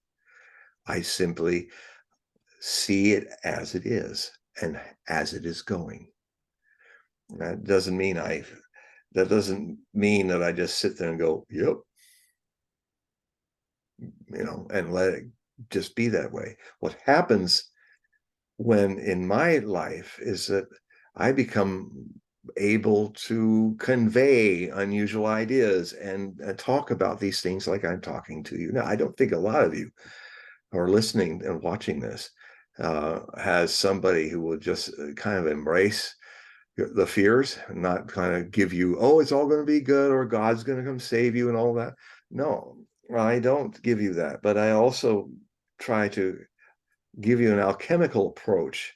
This dark base metal of unconsciousness and potential destruction and racism and Zionism and Nazism and things that seem to be rising up in our world again.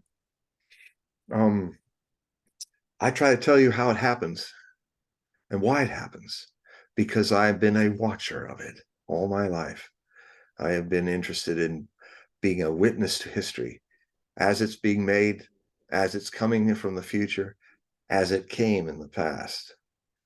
And through that, I've gained, I contend, an understanding of why the blows are like this. And it has given me a peace through understanding, to see that, because what is watching all of this changing? What is watching the mind trying to work it out? What is that watches the heart when it wants to cry about what's going on now, or wants to be afraid of what's coming next and feeling insecure? What is watching it, that stuff, as it is and as it goes? The more I try to understand beyond the dogmas of what's right and wrong, what's really going on, and seeing how things that appear wrong can have a right. Like, yes, it's terrible. You're going to lose your freedoms in America that people fought and died to protect.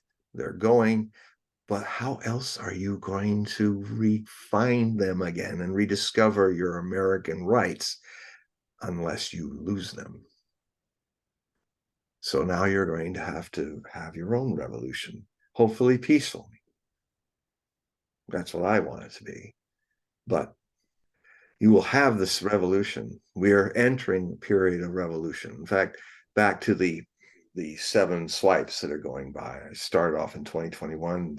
The inauguration of this first term of this presidency of Joe Biden is a catalyst for the breakdown of all of this. Because whether he was picked by others, frankly, I'm still asking people who say there was nothing wrong with the 2020 election, how they can help me fix this mathematical problem when you have actually more people voting than were even registered in the country by tens of millions. Please explain to me how it is that tens of millions of people who are unregistered as voters voted in the 2020 election.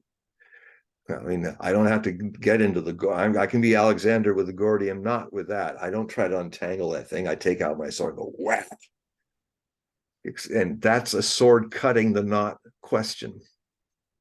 Why were so many people voting on both sides? I mean, Trump won more votes than any president in history, and he lost. There was something wrong with that election, and it has karmic consequences. And you know it's wrong when people are suppressed, when people are shadow banned by the powers that got into power. And that's both sides of this uniparty is running this. There's no two-party system. It's a uniparty. It just, leans this way and that way, A team, B team, but it's the same bunch of shysters and plutocrats. And you and we have surrendered our American democracy to them because we have allowed ourselves to go stupid, to look and blink as people in our communities, politicians, were taking away our civics classes, leaving you unable unless you have, I mean, this is my job. I go studying and researching all, but if you've got a job and you got a family and all that, you don't have the time but you do have the time to read the Constitution. You do have that time. It's only 4,400 words. You can read it.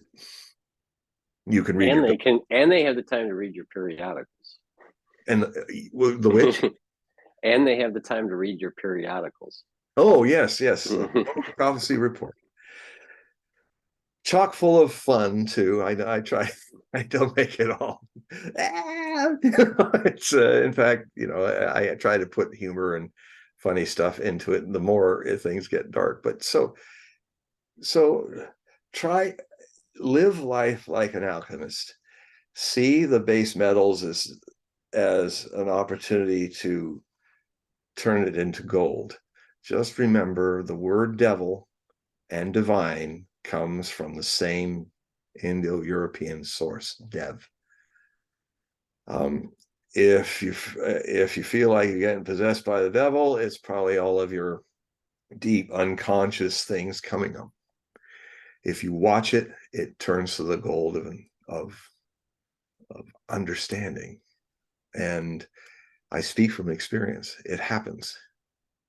It happens when you stop trying to fix it with the problem, your mind, this mind that's been created by society. I mean, I'm a disciple of Osho, Bhagwan Sri Rajneesh. So I'm a disciple of what people used to call the free sex guru. And people go, you were with that free sex guru. And I said, yeah, we didn't pay for it. Yeah, it was free. And they'll say, you're brainwashed. And I say, I've said this before on almost each show because I keep saying it because I hope you guys will hear it, because there's nothing better than to have a clean brain, to wash it every moment, making each moment a new and fresh experience, and to not be burdened anymore with all the crap, every life that gets stuffed into this head. All that crap. Brain dirtiness is the problem of the world. If the world was brain clean, washed clean, with each new moment, living in the moment, this new moment, this new moment, then all that learning loses its identities. It's all those voices that sound like your mother, your father, your priest, and all. I mean, if you listen to the blah blah that's going on in your head, and it's a good thing. First, when you start, you have to listen, and what you'll find out is absolutely insane. And Osho used to get people saying, "Look, since I started watching my mind, I'm going crazier." I said, "Are you really? Are you this mind? If you're watching it, you know that the mind is not you because you're watching it." So he said, let it go mad. Let it be Frankenstein running off into the forest. It doesn't matter. It's just in your head. You are not your head. You are this eternal consciousness. And it watches the mind. Of course, it's going to be a mess at the beginning. And you're going to see, and it'll get noisier, because you've been suppressing it, you've been ignoring it, you've been trained to do that by the brain dirtying process called getting an ego, a personality. Persona means a mask. This mask is what society wants you to wear, your original consciousness, like an original face that you never see, because you're always seeing out of it the world that is not this consciousness. So in watching the world, you become aware of a deeper wisdom, eternal wisdom, that's as ubiquitous as a wave fighting and comparing itself with other waves, infinite waves on the surface of an ocean, that one day, one unguarded moment, suddenly realizes, I'm the ocean. All this water that's inside me, that I'm always fixated on my outer shape as a wave, if I just start looking in at the water, the depths of water that is shaped, it's the same for all shapes. And where the shapes are impermanent, they live, they die, and they live and die again. The ocean is eternal. From that place, begin to watch the shaping of your mind, the shaping of your and possessions, the ownership of your emotions and your thoughts and your dogmas and all of that, which you'll start to see that, well, that which is watching it is not these things. This is what you brought into this life, and that is what you will leave this life with, that consciousness, that ocean. When this wave that you're playing as, whether it's big or small, it dies back into the ocean. It goes back to its source. Most people don't, they live and die without knowing the source, because it's so just immediate to you that, and this is more important than anything that I've been talking about the world, because you can't fix it with the problem. The mind cannot fix the mind. It can only understand the mind. And through that understanding, the identities that make it insane make it a perfect servant for that which never changes in you, which is eternally young and forever new, the oceanic, eternal soul, the one soul of all things. And You can call it many other things. And in fact, to even call it anything is a step away from its truth. Eventually, you understand that you don't even talk about it to truly experience it, because you are it. But it's so ubiquitous, it's so all around us, that an ego focused world is always out there trying to find it, and will never discover that you cannot find something you already are. So this poor suffering humanity who's trying to decide who's the chosen people of God and who are not, and then deal with them. And the people who are then put in this kind of victim mode, who are being dealt with, all that play acting begins to be seen. It's good to see the mechanics of what is making things so foreboding. And in our world, as foreboding as the first contraction of a mother who's never had given birth, the first breaking of the water, the first contraction that seems to be a mind of its own. The world has a lot of the feeling in a travail of history like it's in now, where things are happening and you're out of control. The illusion is that you've always been in control or seeking to be in control. There is in reality control, which is other side of the coin, is out of control. This thing that witnesses it is beyond them. It is free of them, but in the form world, it plays with them. It lives in its temporary visiting into this world of transitory change. And so all things that are strong and mighty, like America, well, in another few years, people even forget America was even strong and mighty. And then something new comes, something new to see as it is. And when you begin to see things as they are, you're able to respond to them with your consciousness and love. And that's the key. When you're not doing anything, you're responsible, because your consciousness is freedom incarnate. And therefore, to be free, this is what we've missed in this country. The reason why we're going to go through some difficult travails as Americans is that we took our freedom licentiously. We took it for granted. We forgot the lessons of the past. Again, I was talking about all the founding fathers and a few mothers too, like Abigail Adams. They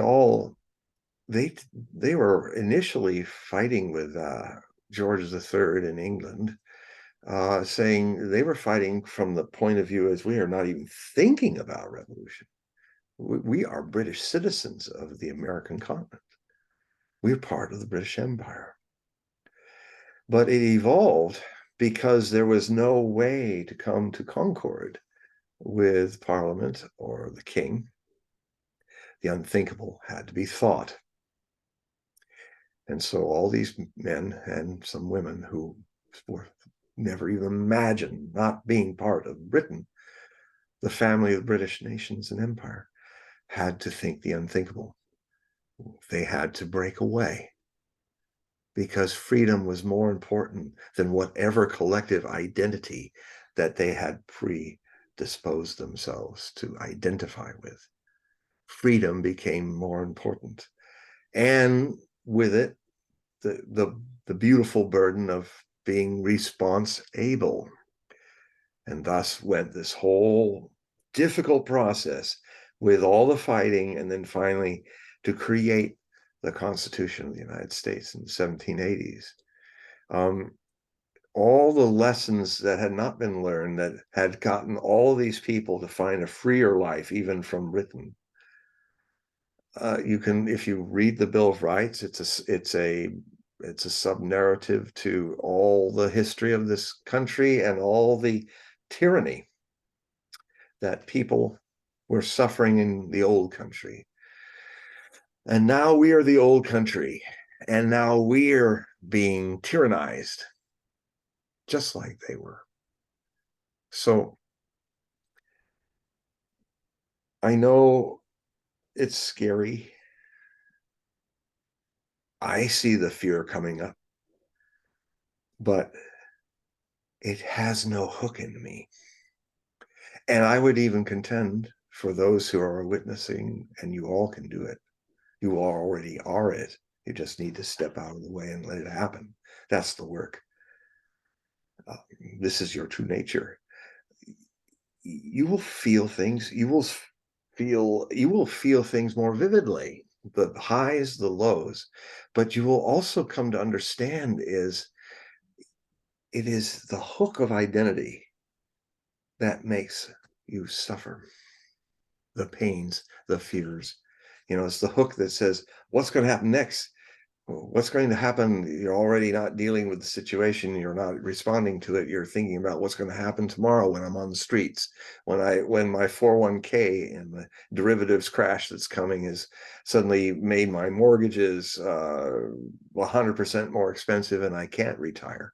I have to keep working. Things like this. A lot of things like this are coming to all of us. And the art, whether you've lived as a wave well or not, is how your consciousness is able to respond responsibly in the moment to these things. You will find that everything that you've learned and experienced, and I'm speaking from my own experience, is that when you're coming from that space where you're not actually trying to make things happen, but you're seeing the situation clearly, you will find rising in you spontaneously the responsibility, the ability to respond. You will spontaneously get an idea. You will go, oh, well, why don't I do this? And you will find it effortless once you stop trying to push the river and trying to pull the grass out of the ground and trying to pull the butterfly's wings open so it will dry faster when it's actually crippling the butterfly. You're going to drown in the river and you're going to end up having no grass in your backyard. That's why things don't work, because people are trying to make things happen and they don't know themselves. They came in knowing themselves, but it was so ubiquitous, it was easy to corrupt with ego. The problem is not your bank account, these things. The problem is being an ego. And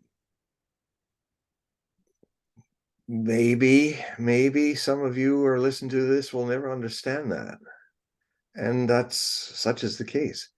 It's neither this or that. But because I'm asking, and I know what you're going through, because when my master was talking about this, I was like, I just don't get that. Huh? It took me a long time to come to understand that the greatest effort is effortlessness. That enlightenment is not something to find. You're already enlightened. The question then is, how did you lose it? Whether it's one life you believe in, or how did you lose it every life that you reincarnated in, if you believe that. It doesn't matter if it's one life or many. I mean, as somebody who's experiencing my past lives, I've come to this strange paradox. I've actually found people that I was in the past by, like, lamas trying to search for the next Dalai Lama. I did the same Tibetan technique using history. I had memories. I wrote them down.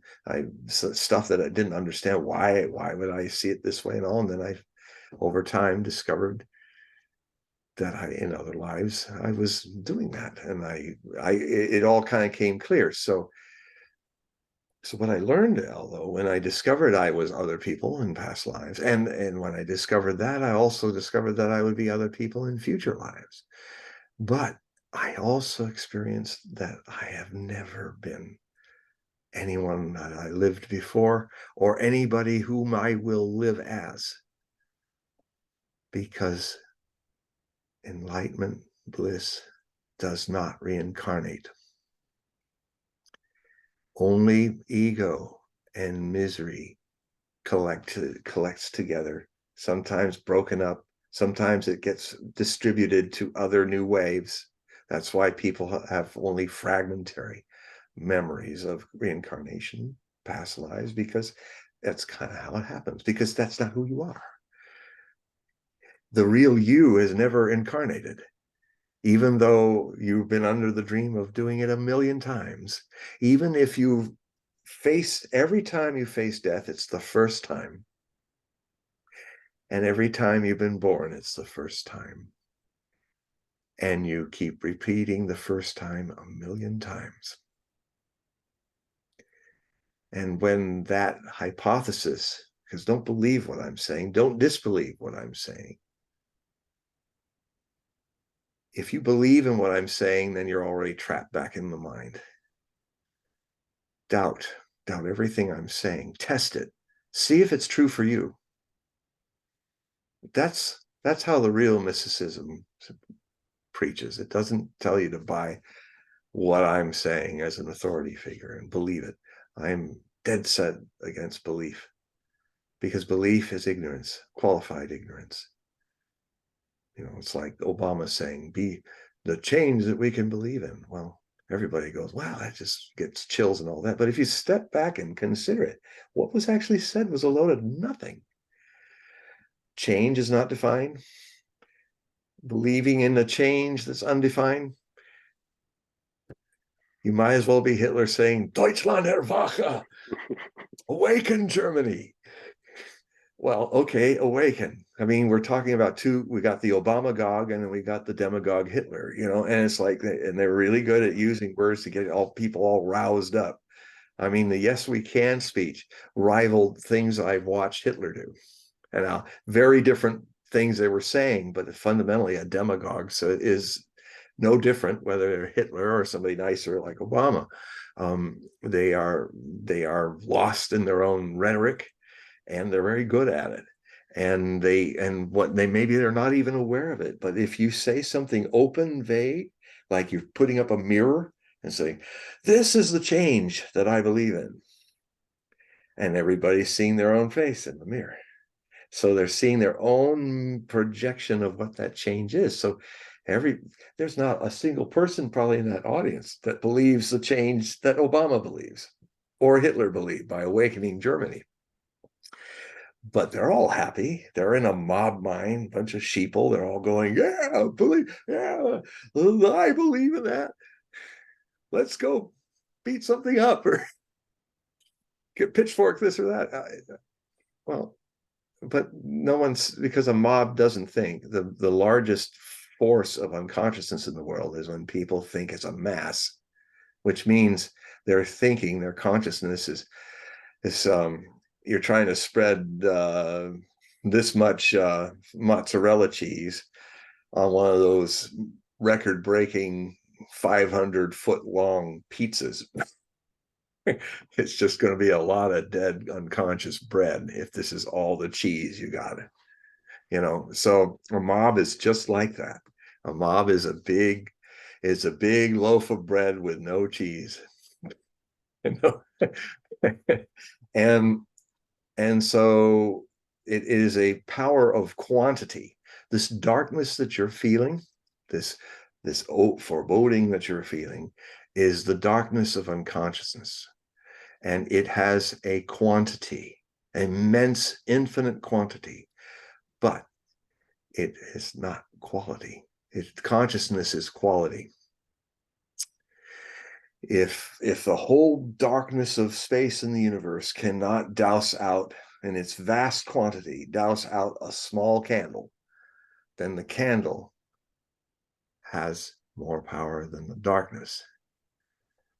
And metaphorically speaking, this witnessing consciousness is that candle.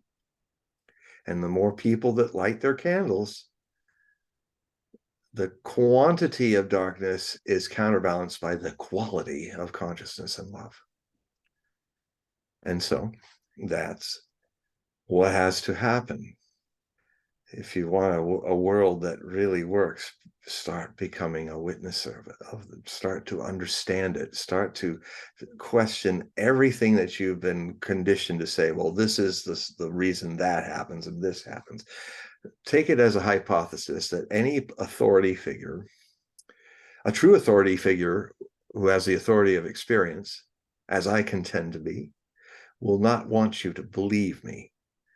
But the authority figure, you can always smell it in each kind of authority figure that really is just borrowing knowledge and doesn't know anything. They will want to keep you under their grip. Oh, don't think for yourself. Follow our preacher. He says you got to do it this way. Follow. It's got to be that way. This is how Democrats are supposed to think. This is how Republicans are supposed to think. Yeah, sheeple. Yeah, they're all different kinds of. You're not a sheep. You are a man. You are a woman with the potential of sentient consciousness. You know, I live in the country, so I have a lot of sheep friends and ungulates of different species, cows, and sometimes I talk to them. They seem to look back at me with much more wisdom, and so, and sometimes what they say is perennial truth. Moo. Especially if I sing to them, they all come gathering up. I sing to them, and they just go, moo. When I was living in Lippstadt, Germany, I was working on an automotive project, and Lippstadt has only about 20,000 citizens, right? And there's a little bit of an industrial area, but just outside the industrial area, there's farmland, and there's just cows all over the place. And in Germany, literally, they had cowbells on the cow. So when the cows were roaming around, you could hear in the distance the cowbell. We put cowbells on our cows, our dairy cows. Yeah.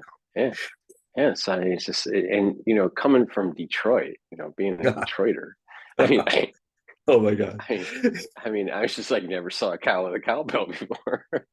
I mean, we did go to a farm when we were in like elementary school to milk a cow, but I mean, that was just like a field trip kind of thing. Very powerful thumbs if you do it. I got it because I had to milk this cow who wasn't really milkable anymore, Maybelline, but we named her Maybelline. Yeah, we had one little cow bull named Buddha, but anyway, that's I mean, the thing is, one of these shows I should tell all my farm tales from a bunch of crazy people with Osho and red cowboy clothes, all out there with the cows, and how I was the pest controller of the whole commune, all 64,000 acres of it.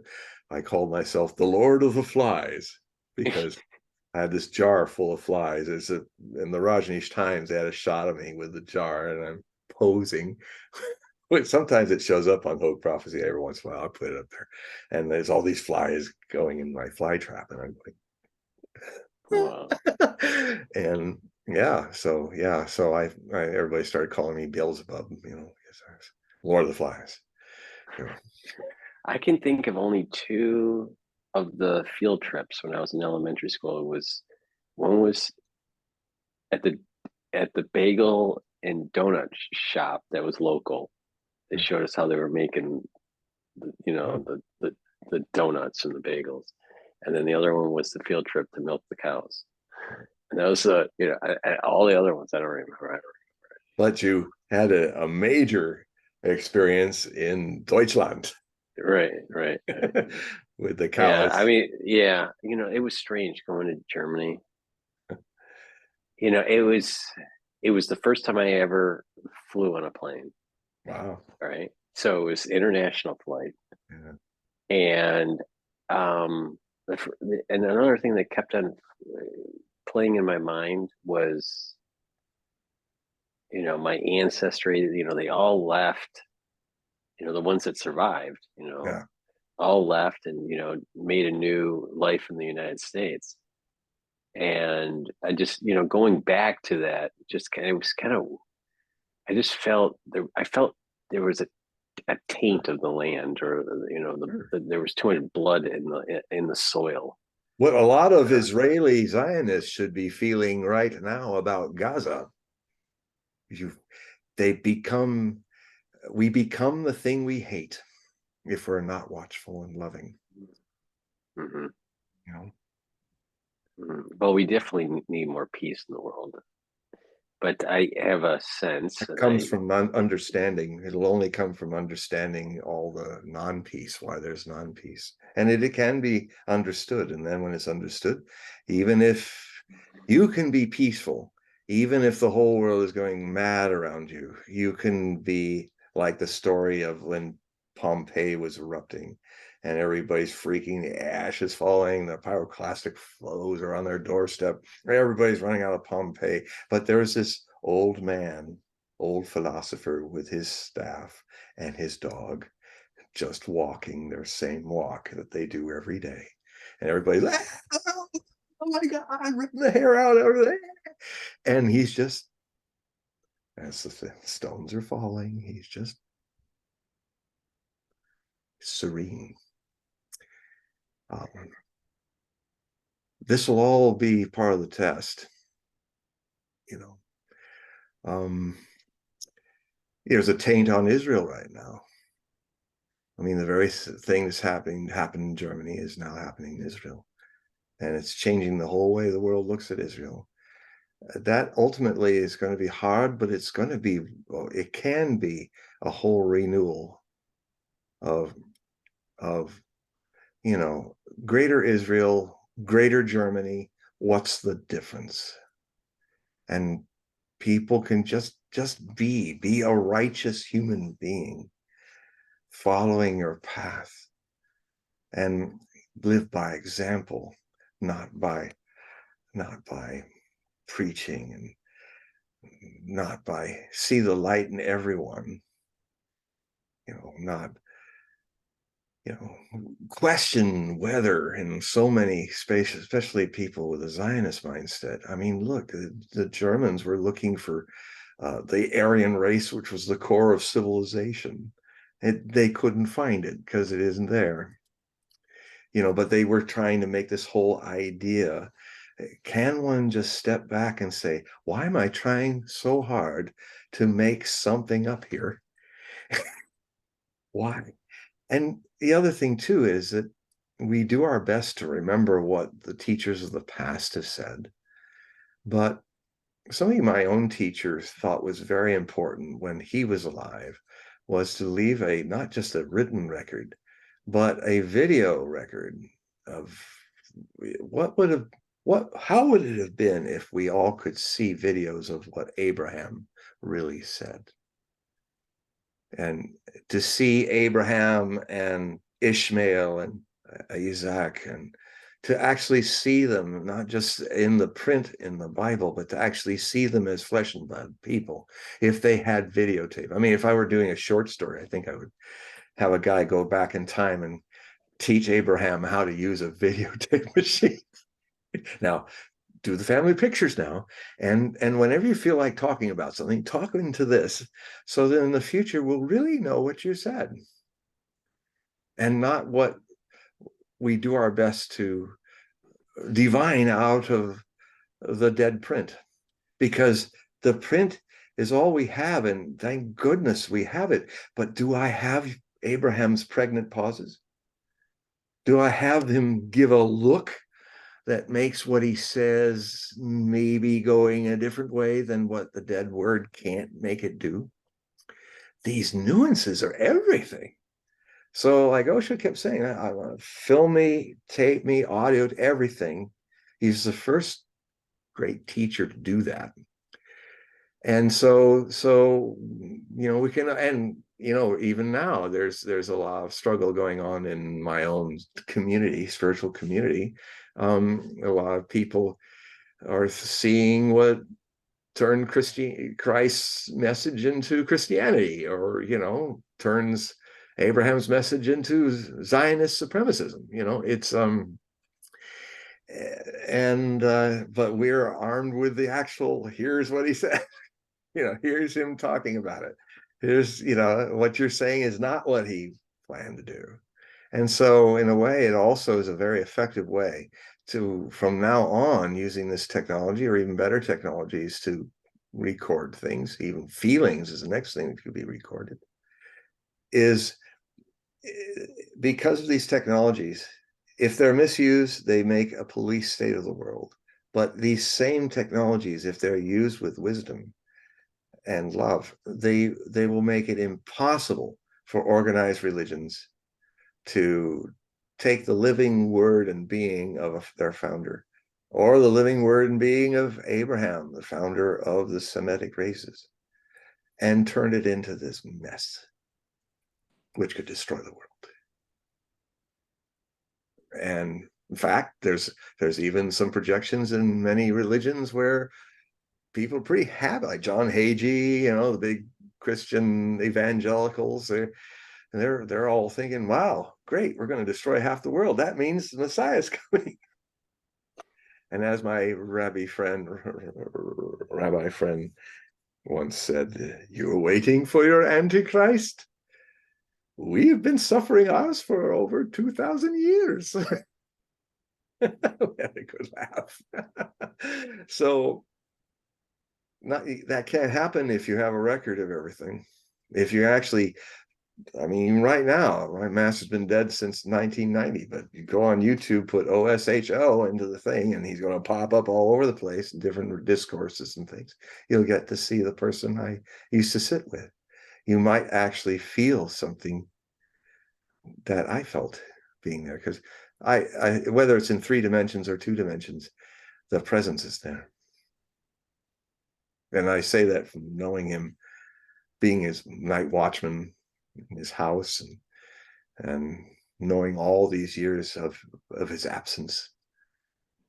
He was a man who was absent inside. Now he's it's like the Zen story, one of my favorite, because I was really close to my mom, and we were both disciples, and I was wondering how I was going to handle her not being in my life, because we were so close, almost like one person. And but one time he talked about it was a Zen monastery in Japan, and there was one of the monks was taking care of his mother. He set up, and the guy had made a little thatch house for her, and whenever he could get away from his duties, he would feed her and take care of her. She was getting old, and because they were very close.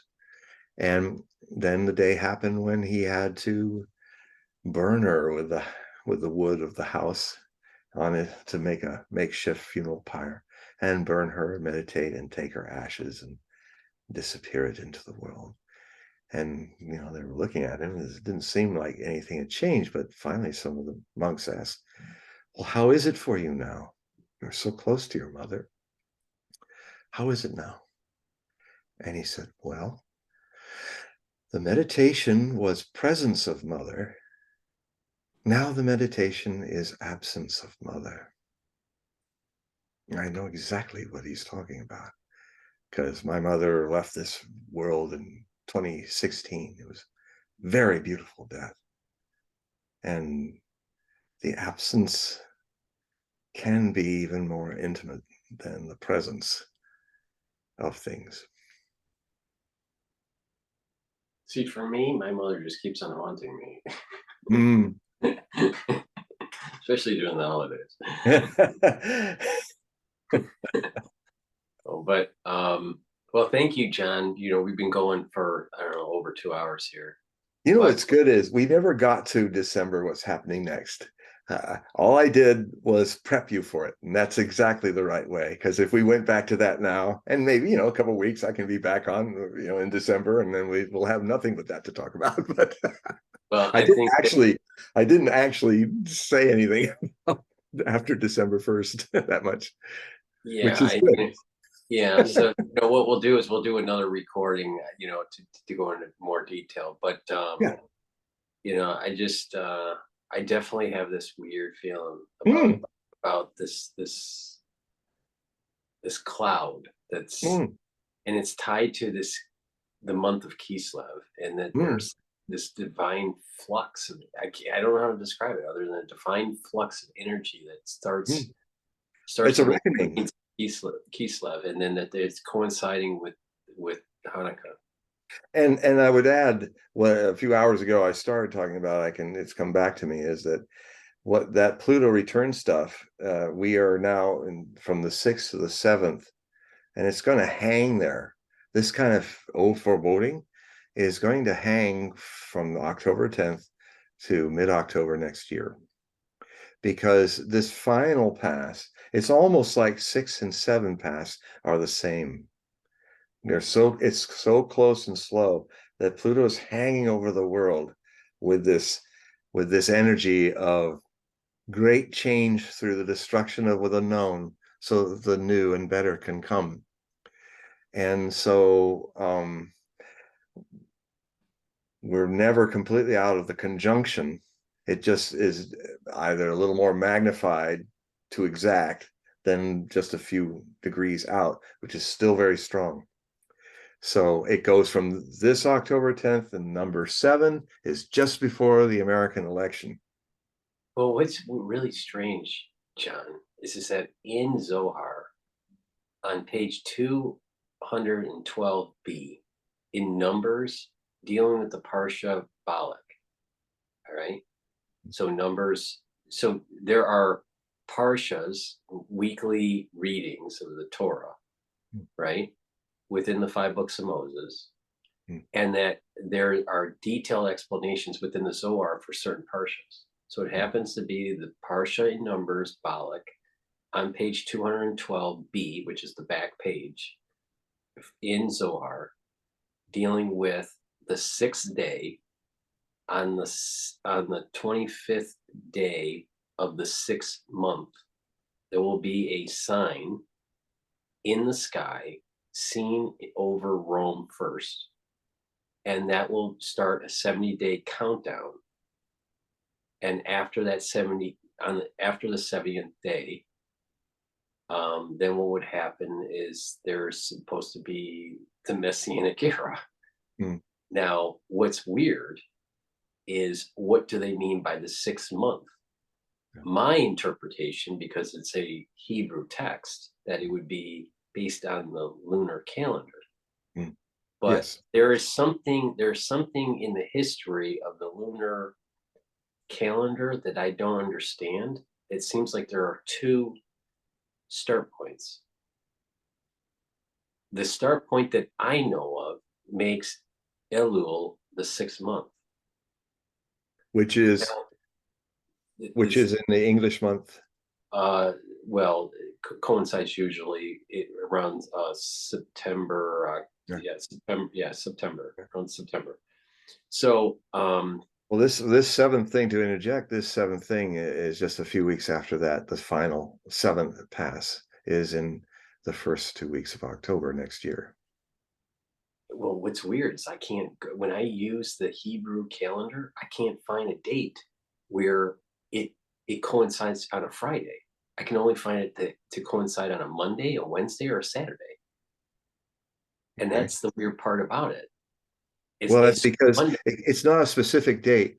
I would say it's a window in time. Because from my astrological background, you see a lot of what happens is that things don't happen suddenly. It's not 12 midnight on the year 2000 in December, and then the next morning on January 1st is the new millennium. These ages blend. The Aquarian age has been influencing our world since the time of the Enlightenment in the 1770s. The same Enlightenment founding fathers and mothers of America were educated on that, and it was very important how they established modern democracy. So that was the beginning, and that's when they started talking about how all men are created equal. Well, that's a start. At least half the sex of the world is equal. Now we got to work on the other half. And then that happened a few hundred years later, closer in the Aquarian age, the age of the humanitarian. And now the new evolution of all men are created equal, or all people are created equal is everyone is equally unique. That is true Aquarian, full throttle. The Aquarian age is about individual, undivide you all sovereignty. And ironically, the way I'm seeing it now for the things that are changing, the people who want globalism are just trying to make a one world Piscean age, which is dead. Centralization was the glory of the last 20 centuries. It has achieved its centralization of everything, banks, grids, mindsets, religions, organized, everything's all organized and fine. All the middlemen are there, everything is fine. But the age of the Holy Spirit that Joachim de Fiore in the 12th century AD saw is the final 20 centuries of the mission of good news on earth, according to him being a Calabrian monk, Catholic, Catholicus, world, the universal, which actually contains everything. I mean, there's two different kinds of Catholics: the ones that try and take the whole universe and blow it through a straw, those are the dogma people, and the others who kind of take it bigger. So that's why Nostradamus had no qualms mixing his Jewish mysticism with his Catholic mysticism, because he was a small c Catholic, big world. Now, there's another date. The middleman, the last 3 centuries was the era of the epoch of the middleman. You got to go through this group to get to that. The Aquarian age in the next 150 years will erase the middleman. And now everyone is individually sovereign. So the world through nations will distill smaller and smaller and smaller until one day there are no nations. But this is not globalism. It is a world full of each human being is a sovereign nation unto themselves. And people will live in that community of sovereign people. And that's when we finally full on, the twilight zone between Piscean and Aquarian is over in another 150 years. And then sometime before that, hopefully, but by then we will be living in an age of science. To know is what science means, not to believe. Piscean age was about believing in centralized authority. And it's interesting to see how even in the Kabbalist movement and in some mystical Christian movements, they're already talking about, like, the third temple is not something you build or coming out of the sky. For my last set of articles, I did find a picture of it coming out of the sky. There are some rabbis that say that. I know. Well, it's in they had. I have a nice picture. The second and- article has this nice, epic picture of the temple coming out of heaven. But there's also those who say that this is more germane or more in the mind of Joachim de Fiore and Kabbalists, is that you find the divine by looking in. It's God is there waiting for you. You don't have to go through a middleman. That's at least what it seems. The decentralization of things is what the Aquarian age is about, to put it succinctly.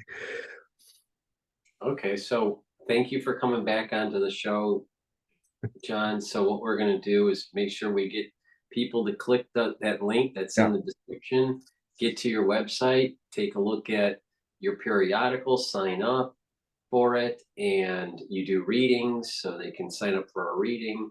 But please, everyone that's watching this, please click the link, go and help John out. Sign up for his periodical, and you'll get informed on some of the current events that are happening. And we're going through tumultuous times for sure. And the other thing too is in the delivery in my writing is very different from what I do in these shows. I mean, then you'll see it chapter and verse right there, sourced, everything. It's like you'll have the flow is detailed. It moves clearly, went from one thing to another according to was needed in the articles, and sometimes there's interjections of humor. I always manage to find for free some amazing illustrations to put in them. Thanks to Creative Commons for that. And it's and you know, check them out. I mean, I've set it up at HogueProphecy.com. You can find how to get a reading from right at the very beginning. I have information there as well as at the end of this. But if you want to visit my website, I always have the first few articles free, so you get a feel, and then there's a little excerpt from the next with an illustration, so you get a feel of, okay, this is what you're reading. This is the other stuff that just $5 a month is an automatic PayPal. You can go through my website, the link is there to PayPal, and for getting an automatic payment, you can get every month at least 2 waves of articles.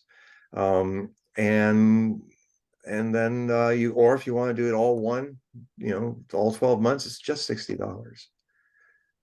I try to keep it as low as possible in the hope that works if people see the advantage of that, and seeing that I'm trying to reach a lot of people by keeping it cost effective. I mean, my price for readings as a famous celebrity, I'm rock bottom with what I do, but it has to be a certain amount to make it worth my very precious time. And I give everything to you in the readings, just like I'm pouring out here. Only it's different, it's more intimate, and really a lot of fun. I'm always amazed at people I attract into my little Zoom screen. And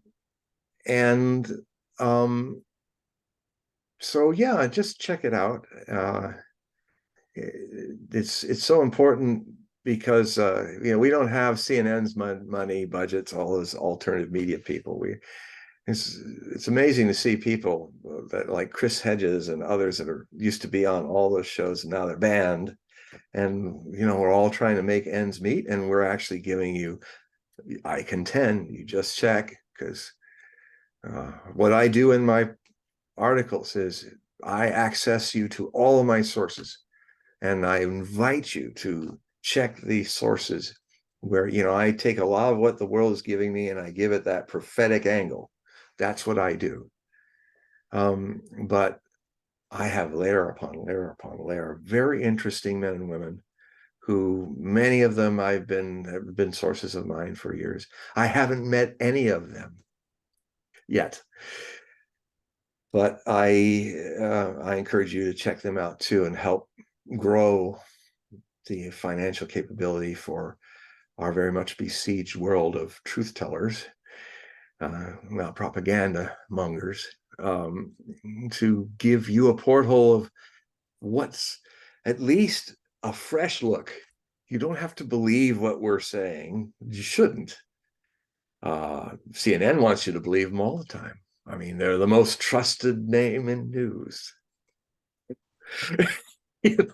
So it's I'm not going to say that malarkey to you. You're going to find out whether I have intelligence or not, or my sources, and that's how it should be.